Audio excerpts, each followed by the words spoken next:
ದೊಡ್ಡ ಭಾರತವನ್ನು ನೋಡಬೇಕು ಅಂದರೆ ನೀವು ಎಲ್ಲಿಗೆ ಹೋಗ್ತೀರಿ? ನನ್ನನ್ನು ಯಾರಾದರೂ ಕೇಳಿದರು ಅಂದರೆ, ನೀವು ದೊಡ್ಡ ಭಾರತವನ್ನು ನೋಡಬೇಕು ಅಂತ ಹೇಳಿ ನೀವು ದೆಹಲಿಗೆ ಹೋದ್ರಿ ಅಂದರೆ ಅಲ್ಲಿ ನಿಮಗೆ ವಾಯು ಮಾಲಿನ್ಯ ಕಾಣಸಿಗ್ತದೆ. ದೊಡ್ಡ ಭಾರತವನ್ನು ನೋಡಬೇಕು ಅಂತ ಹೇಳಿ ನೀವು ಮುಂಬೈಗೆ ಹೋದ್ರಿ ಅಂದರೆ ಅಲ್ಲಿ ನಿಮಗೆ ದೊಡ್ಡ ದೊಡ್ಡ ಕಟ್ಟಡಗಳು ಸಿಗ್ತಾವ. ದೊಡ್ಡ ಭಾರತವನ್ನು ನೋಡಬೇಕು ಅಂತ ನೀವು ಬೆಂಗಳೂರಿಗೆ ಬಂದ್ರಿ ಅಂದರೆ ಟ್ರಾಫಿಕ್ ಜಾಮ್ ಸಿಗ್ತದೆ. ದೊಡ್ಡ ಭಾರತವನ್ನು ನೋಡಬೇಕು ಅಂತ ನೀವು ಚೆನ್ನೈಗೆ ಹೋದ್ರಿ ಅಂದರೆ ಸಮುದ್ರ ಕಾಣಿಸ್ತದೆ. ಅಪ್ಪ ಅವರು ದೊಡ್ಡ ಭಾರತವನ್ನು ಒಂದೇ ಜಾಗದಾಗ ನಾವು ಎಲ್ಲಿ ನೋಡೋಣ್ರಿ ಅಂತ ನೀವು ಯಾರಾದರೂ ಪ್ರಶ್ನೆ ಕೇಳಿದ್ರಿ ಅಂದರೆ ಎಲ್ಲಿಗೂ ಹೋಗಬೇಕಾಗಿಲ್ಲ ಸ್ವಾಮಿ, ಕೊಪ್ಪಳಕ್ಕೆ ಬಂದುಬಿಟ್ರಿ ಅಂದರೆ ನೀವು ದೊಡ್ಡ ಭಾರತವನ್ನು ಇಲ್ಲಿ ನೋಡಬಹುದು. ದೊಡ್ಡ ಭಾರತ ಇದು, ಅದ್ಭುತ ಭಾರತ ಇದು. ಈಗ ಜಗತ್ತಿನಲ್ಲಿ ಹಲ್ಚಲ್ ಎಬ್ಸಿರುವಂಥದ್ದು ಏನು ಅಂದರೆ AI, ಆರ್ಟಿಫಿಷಿಯಲ್ ಇಂಟೆಲಿಜೆನ್ಸ್ ಅಂತ ನಾವು ಕರಿತೀವಿ. ಹಲ್ಚಲ್ ಎದ್ಬಿಟ್ಟದ, ಎಲ್ಲ ಕಡೆಗೂ ಕೆಲಸನೇ ಇಲ್ಲ. AI ಅಂದರೆ ಆರ್ಟಿಫಿಷಿಯಲ್ ಇಂಟೆಲಿಜೆನ್ಸ್ ಅಂತ. ನೀವು ಕೊಪ್ಪಳಕ್ಕೆ ಬಂದ್ರಿ ಅಂದರೆ AI ಅಂತಲೇ ಅನ್ನಬೇಕು, ಅದು ಆರ್ಟಿಫಿಷಿಯಲ್ ಇಂಟೆಲಿಜೆನ್ಸ್ ಅಲ್ಲ. ಅಜ್ಜನ ಇಂಟೆಲಿಜೆನ್ಸನ್ನು ನೋಡಬೇಕು ಅಂದರೆ ನೀವು ಕೊಪ್ಪಳಕ್ಕೇ ಬರಬೇಕು. ಇಲ್ಲಿ ನೀವು ಅಜ್ಜನ ಜಾತ್ರೆ ಅನ್ನುವಂಥ ಒಂದು ಇಂಟೆಲಿಜೆನ್ಸ್ ಇದೆ ಅಂತೆ. ಈ AI ಏನಿದೆಯಲ್ಲ ಇದು ವರನೂ ಆಗುತ್ತೆ, ಶಾಪನೂ ಆಗ್ಬಿಡ್ತದೆ. ವರ ಹೆಚ್ಚಿಗೆ ಆಗ್ತದೆ, ಶಾಪ ಕಡಿಮೆ ಆಗ್ತದೆ. ಶಾಪನೂ ಹೆಚ್ಚಾಗ್ತೈತಿ, ವರ ಕಡಿಮೆ ಆಗ್ತೈತಿ ಅಂತ ತಿಳ್ಕೊಂಡು ಬಹಳ ದೊಡ್ಡ ಪ್ರಮಾಣದೊಳಗೆ ಚಿಂತನೆ ನಡೆದದ. ಈಗ AI ಅನ್ನುವಂಥದ್ದನ್ನು ಸರಿಯಾಗಿ ನೀವು ಬಳಸಲಿಲ್ಲ ಅಂತಂದರೆ ಅದು ನಿಮ್ಮನ್ನು ಹುಚ್ಚರನ್ನು ಮಾಡ್ತದೆ. ಅದು ಆರ್ಟಿಫಿಷಿಯಲ್ ಇಂಟೆಲಿಜೆನ್ಸ್. ಹುಚ್ಚರಿದ್ದವರನ್ನು ಎಚ್ಚರ ಮಾಡುವಂಥದ್ದು ಯಾವುದು ಅಂದರೆ ಅಜ್ಜನ ಇಂಟೆಲಿಜೆನ್ಸ್ ಅನ್ನುವಂಥದ್ದು ಏನೈತೆಲ್ಲ, ಇದು ಎಲ್ಲರನ್ನ ಎಚ್ಚರನ್ನಾಗಿ ಮಾಡುವಂತಹ ಒಂದು ಅಪರೂಪವಾಗಿರುವಂತಹ ಜಾತ್ರೆ ಅಂತ ನಾನು ಭಾವಿಸ್ಕೊಳ್ತೇನೆ. ಎಷ್ಟು ಖುಷಿ ಅನ್ನಿಸ್ತದೆ ಅಂದರೆ ಬಹಳ ಖುಷಿ ಅನ್ನಿಸ್ತದೆ. ಇಂಥ ಒಂದು ಅದ್ಭುತವಾದ ಇಲ್ಲಿ ಅನುಭವದ ಕಾರ್ಯಕ್ರಮ ಇಲ್ಲಿ ಅನಾವರಣಗೊಳ್ತಾ ಇರುವಂಥದ್ದನ್ನು ನೋಡಿದ್ರೆ ಬಹಳ ಅಂದ್ರೆ ಬಹಳ ಖುಷಿ ಅನ್ನಿಸ್ತದೆ. ಆವ ವಿದ್ಯೆ ಕಲಿತರೇನು ಸಾವ ವಿದ್ಯೆ ಬೆನ್ನ ಬಿಡೋದು ಅಂತ ಅಕ್ಕ ಹೇಳ್ತಾರೆ. ನಾವು ಆಧ್ಯಾತ್ಮಿಕವಾಗಿ ಕೆಲವು ಚಿಂತನೆಗಳನ್ನು ಮಾಡೋದು ಅಂದರೆ death can struck you at any time. ಅದು ಯಾವಾಗಾದರೂ ನಿಮ್ಗೆ ಹಿಟ್ ಮಾಡ್ಬೋದು, ತಂಪು ಮಾಡ್ಬೋದು, ನಿಮ್ಮನ್ನು ಕ್ಷಣ ಮಾತ್ರದಲ್ಲಿ ತಗೊಂಡು ಮೇಲಕ್ಕೆ ಹೋಗ್ಬೋದು. ಈ ಸಾವು ಅನ್ನೋದು ಯಾರನ್ನೂ ಬಿಟ್ಟಿಲ್ಲ. ಇದು ಕಬೀರ್ ದಾಸರು ಬಹಳ ಅದ್ಭುತವಾದ ಸೂಫಿ ಸಂತರು ತೀರ್ಕೊಂಡಿದ್ರು. ಅವ್ರನ್ನ ಹೊತ್ಕೊಂಡು ಹೊಂಟಿದ್ರು. ರಾಮನಾಮ ಸತ್ಯ ಹೇ, ರಾಮನಾಮ ಸತ್ಯ ಹೇ ಅಂತ ಹೇಳಿ ಹಿಂದೂಗಳೆಲ್ಲ ಬೆನ್ನು ಹತ್ತಿದ್ರು. ಮುಸ್ಲಿಮರೆಲ್ಲ ತೆಲಿಗೆ ಒಂದು ಬಿಳಿ ಅರಿವಿಯನ್ನು ಕಟ್ಟಿಕೊಂಡು ಅವರು ಬೆನ್ನು ಹತ್ತಿದ್ರು. ಅವರು ಪಾರ್ಥಿವ ಶರೀರವನ್ನು ತೆಗೆದುಕೊಂಡು ಹಿಂಗೆ ಹೋಗೋದಕ್ಕೆ ಹಾಂಗ ಒಬ್ಬಕ್ಕೆ ತನ್ನ ಮಗಳನ್ನ ಗಂಡನ ಮನೆಗೆ ಕಳಿಸ್ಬೇಕಂತ ತಾಯಿ ಕೈಯಾಗ ಕೈಚೀಲ ಹಿಡ್ಕೊಂಡು ಬರುತ್ತಿದ್ದಳು. ಯಾವಾಗ ಕಬೀರದಾಸರ ಪಾರ್ಥಿವ ಶರೀರವನ್ನು ನೋಡಿದಳಲ್ಲ, ಒಂದ ಮಾತಂದಳ್ರಿ, ಈ ಸೂಫಿ ಸಂತರು ಇವತ್ತು ಸಾಯ್ಬೇಕ, ನನ್ನ ಮಗಳನ್ನ ಗಂಡನ ಮನೆಗೆ ಕಳಿಸೋದು ಸಹ ಸಾಯ್ಬೇಕ, ನಾಳೆ ಸತ್ರ ನಡೀತಿರ್ಲಿಲ್ಲ ಇವರಿಗೆ ಇಷ್ಟ ಅಂದಳು. ನೋಡ್ರಿ, ಸತ್ತಿರುವಂಥ ಕಬೀರದಾಸರು ಎದ್ದು ಕೂತ್ರಂತ. ಎಷ್ಟು ಚೆನ್ನಾಗಿದೆ ನೋಡ್ರಿ ಕತೆ. ನೀವು ಯಾರನ್ನಾರ ಹಿಂಗೆ ಹೊತ್ಕೊಂಡು ಹೋಗುವಾಗ ಸತ್ತಾವ್ ಎದ್ದು ಕೂತ್ರೆ ಏನಾಕೈತಿ? ಮತ್ತೇನಾಕೈತ್ರಿ? ನೀವು ಯಾರು ಹೊತ್ಕೊಂಡು ಹೋಗಿರ್ತಿರಲ್ಲ ನಿಮ್ಮನ್ನು ಹೋಗಿ ಅಲ್ಲಿ ಇಟ್ಟು ಬರೋದಾಕೈತಿ, ಅವ್ರು ಪುಣ್ಯತಿಥಿ ಮಾಡೋದಾಗ್ತದೆ. ನಾನು ಇತ್ತೀಚೆಗೆ ನ್ಯೂಸ್ ಅಂಟಲ್ಲಿ ಒಂದು ಸ್ಟೋರಿ ಓದ್ತಿದ್ದೆ. ಹಾವೇರಿ ಜಿಲ್ಲೆಯ ಶಿಗ್ಗಾಂವಿಯೊಳಗೆ ಒಬ್ಬ ತೀರ್ಕೊಂಡಿದ್ದ ಅಂತೇಳಿ ಹುಬ್ಬಳ್ಳಿಯ ಕಿಮ್ಸ್ನಲ್ಲಿ ಅನೌನ್ಸ್ ಮಾಡಿದರು. ಗಾಡಿ ಒಳಗೆ ಅವ್ನು ಹೆಂಡತಿ ಕರ್ಕೊಂಬರಾಕತ್ತಿದ್ದಳು. ಅವನ ಮ್ಯಾಲ ಒಂದು ದಾಬಾ ಕೂಟಕ್ಕೆ ಬರ್ತಿದ್ದಂತ್ರಿ. ಅವ್ನು ಆ ಆಂಬುಲೆನ್ಸ್ದಾಗ ಕರ್ಕೊಂಡು ಬರುವಾಗ ಹೆಂಡತಿ ಏನಾಕತ್ಲಿ, ಮ್ಯಾಲ ದಾಬಾಕ್ ಬರ್ತಿದ್ರಲ್ರಿ, ಅದು ಬಂತು ನೋಡ್ರಿ ಹೇಳ್ರಿ ಅನ್ಲು. ನಿಮ್ಗೆ ಆಶ್ಚರ್ಯ ಅನಿಸ್ತತಿ, ಅವ ಎದ್ದು ಕೂತಂತ. ಕೇಳಿರಿ ಕತೆ ಇದನ್ನ? ಭಾಳ ಮಜಾ ಕತೆ ಇದು. ದಾವಾ ನೋಡಿ ಎದ್ದು ಕುಂಡ್ರವ್ರು ಬೇರೆ ರೀ. ಕಬೀರ್ ದಾಸರ್ದಾರ್ ನೋಡ್ರಿ ಎದ್ದು ಕುಂತ ಹೇಳ್ತಾರಂತೆ, ಇವತ್ತು ನಾನು ಸತ್ತಿದ್ದಕ್ಕೆ ಆ ತಾಯಿಗೆ ತನ್ನ ಮಗಳನ್ನ ಗಂಡನ ಮನೆಗೆ ಕಳ್ಸಕ್ಕೆ ತೊಂದರೆ ಆಕೈತೆ ಅಂದ್ರೆ ಇವತ್ತು ನಾನು ಸಾಯೋದಿಲ್ಲ, ನಾಳೆ ಮತ್ತೆ ನಾ ಈ ದೇಹವನ್ನು ಬಿಡ್ತನು, ಮತ್ತೆ ಒಯ್ಯಾಕೆ ಬರ್ರಿ ಅಂದವ್ರು ಯಾರು ಅಂದ್ರೆ ಕಬೀರ್ ದಾಸ್ ಅವ್ರು. ನೋಡ್ರಿ ಎಷ್ಟು ಚೆನ್ನಾಗಿರ್ತದೆ ಹೇಳ್ರಿ. ಅವರು ಒಂದು ಪ್ರಶ್ನೆ ಕೇಳ್ತಾರೆ, who will cry when you die? ನೀನು ಸತ್ತರೆ ಅಳುವವರು ಯಾರು? ಒಂದು ದಾರ್ಶನಿಕ ಪ್ರಶ್ನೆ ಇದು, ಒಂದು ದಾರ್ಶನಿಕ ವಿವೇಚನೆಯನ್ನು ಮಾಡ್ತಾರೆ ಅವರು. ಹೀಗಾಗಿ ಈ ಜೀವನವನ್ನು ಸಾರ್ಥಕ ಮಾಡ್ಕೊಳ್ಬೇಕಾಗಿತ್ತು ಅಂದ್ರೆ ಏನು ಮಾಡಬೇಕು? ಅದಕ್ಕೆ ಚನ್ನಬಸವಣ್ಣ ಅನ್ನುವಂತಹ ಒಬ್ಬ ಜ್ಞಾನಿ ಹೇಳ್ತಾರೆ, ಗಂಡ ಬೇರುಂಡವೆನ್ನುವ ಪಕ್ಷಿಗೆ ತಲೆ ಎರಡು, ದೇಹ ಒಂದು. ಎಷ್ಟು ಚೆನ್ನಾಗಿ ಹೇಳ್ತಾರೆ. ಒಂದರ ಬಾಯಲ್ಲಿ ಹಾಲ ನೆರೆದು ಮತ್ತೊಂದರ ಬಾಯಲ್ಲಿ ವಿಷವ ನೆರೆದರೆ ಆ ಪಕ್ಷಿಗೆ ಮರಣವೊಪ್ಪಲ್ಲದೆ ಜಯವೊಪ್ಪುದೇ ಅಯ್ಯ. ಲಿಂಗವ ಪೂಜಿಸಿ ಜಂಗಮವ ಮರೆತರೆ ಕುಂಬಿನಿ ನರಕ ತಪ್ಪದು ಕೂಡಲ ಚನ್ನ ಸಂಗಮ ದೇವ. ಬಹಳ ಬಹಳ ನೀವು ಚಿಂತನೆ ಮಾಡ್ಬೇಕು ಈ ವಿಚಾರಗಳನ್ನು. ಗಂಡ ಬೇರುಂಡ ಪಕ್ಷಿ ಗೊತ್ತೇನ್ರಿ ಅವರ ಇಲ್ಲಿ ತಾಯಂದ್ರೆ ಬಹಳ ಮಂದಿ ಕೂತ್ಕೊಂಡ್ರಿ ಗೊತ್ತದ. ಗಂಡ ಬೇರುಂಡ ಅನ್ನುವಂಥ ಪಕ್ಷಿ ಗೊತ್ತದ. ಕರ್ನಾಟಕ ರಸ್ತೆ ಸಾರಿಗೆ ನಿಗಮ ಸಂಸ್ಥೆಯ ಲಾಂಛನ ಯಾವುದು ಅಂದ್ರೆ ಗಂಡ ಬೇರುಂಡ ಪಕ್ಷಿ. ಈಗ ನಿಮ್ಮದ ಹವಾ ಐತೆ ಎಲ್ಲಿ ಹೋದಲಿಲ್ಲ. ಬಸ್ನ್ಯಾಗ ಕುತ್ಕೊಂಡು ಹೆಂಗ್ ಹೊಂಟು ಬಿಟ್ರಿ ಅಂದ್ರೆ ಸಿದ್ದರಾಮಯ್ಯನವ್ರು ಘೋಷಣೆ ಮಾಡಿದ್ದ ತಡ ಧರ್ಮಸ್ಥಳಕ್ಕೆ ಎಷ್ಟು ಗಾಡಿ ಹೊಂಟು ಅಂದ್ರೆ ಸ್ವತಃ ಧರ್ಮಸ್ಥಳದ ವೀರೇಂದ್ರ ಹೆಗ್ಗಡಿ ಅವ್ರ ಕೈ ಮುಗಿದಂದ್ರು ಭಾಳ ಮಂದಿ ಬರಕ್ಕೆ ಹೋಗ್ಬೇಡ್ರಿ ಧರ್ಮಸ್ಥಳ. ಎಲ್ಲ ಗಾಡಿಗಳು ಆ ಕಡೆನ ಹೊಂಟ್ಬಿಟ್ಟು ಸರ್ಕಾರದವ್ರು ನಿಮಗಾಗಿ ಒಂದು ಅವಕಾಶವನ್ನು ಮಾಡಿಕೊಟ್ರೆ ಸರಿಯಾಗಿ ಉಪಯೋಗ ಮಾಡ್ಕೋಬೇಕಂತೆ. ಈಗ ಆ ಬಸ್ ಹತ್ತಿರ್ತಿರಲ್ರಿ ಅದ್ರ ಲಾಂಛನ ನೋಡ್ರಿ ಏನ್ರಿ ತಾಯಂದ್ರು ಅಪ್ಪಗಳ ಸೀಟ್ ಹಿಡಿದು ಹೆಚ್ಚಾಗೈತ್ರಿ, ಲಾಂಛನ ಯಾವಾಗ ನೋಡೋಣ್ರಿ ನೀವು ಅಂತ ಹೇಳ್ತೀರಿ. ಈ ಗ್ಯಾರಂಟಿ ಯೋಜನೆಗಳು ಬಂದು ಎಲ್ಲ ಭಾಳ ಅಂದ್ರೆ ಭಾಳ ಜನರಿಗೆ ಅನುಕೂಲನೂ ಆಯಿತು. ಈ ಬಸ್ ಹತ್ತು ಟೈಮ್ನೊಳಗೆ ಸಣ್ಣ ಸಣ್ಣ ಹುಡುಗರಿಗೆ ಕಾಲೇಜ್ಗಳಿಗೆ ಹೋಗುವಂಥ ಸಂದರ್ಭದಲ್ಲಿ ಭಾಳ ಅನಾನುಕೂಲನೂ ಆಯಿತು. ಈ ಗ್ಯಾರಂಟಿ ಅನ್ನುವಂಥದ್ದು ಎಷ್ಟು ಹುಚ್ಚಿಡಿಸ್ಬಿಟ್ಟದು ಅಂದರೆ, ನಾನು ಮೊನ್ನೆ ಕಾರ್ಯಕ್ರಮದೊಳಗೆ ಹೇಳಿದೆ, ನಿಮಗೇನಾದರೂ ಪ್ರಶ್ನೆಗಳಿತ್ತು ಅಂದರೆ ಸಂಶಯಗಳಿತ್ತು ಅಂದ್ರೆ ದಯವಿಟ್ಟು ಪ್ರಶ್ನೆಗಳನ್ನು ಕೇಳ್ರಿ ಅಂದಾಗ ಪಾಟ್ನ ಹೋಗ್ಬೇಕು ಅಜ್ಜಿ ಅಜ್ಞತ್ ಕೇಳಿದ್ಲು 2 ತಿಂಗಳ ಗ್ಯಾರಂಟಿ ರೊಕ್ಕ ಬಂದಿಲ್ರಿ ಅಪ್ಪ ಅವ್ರ ಹೆಂಗೆ ಮಾಡೋದ್ರಿ. ಇಂಥದ್ದೆಲ್ಲ ನಡೆದದ ಈಗೆಲ್ಲ.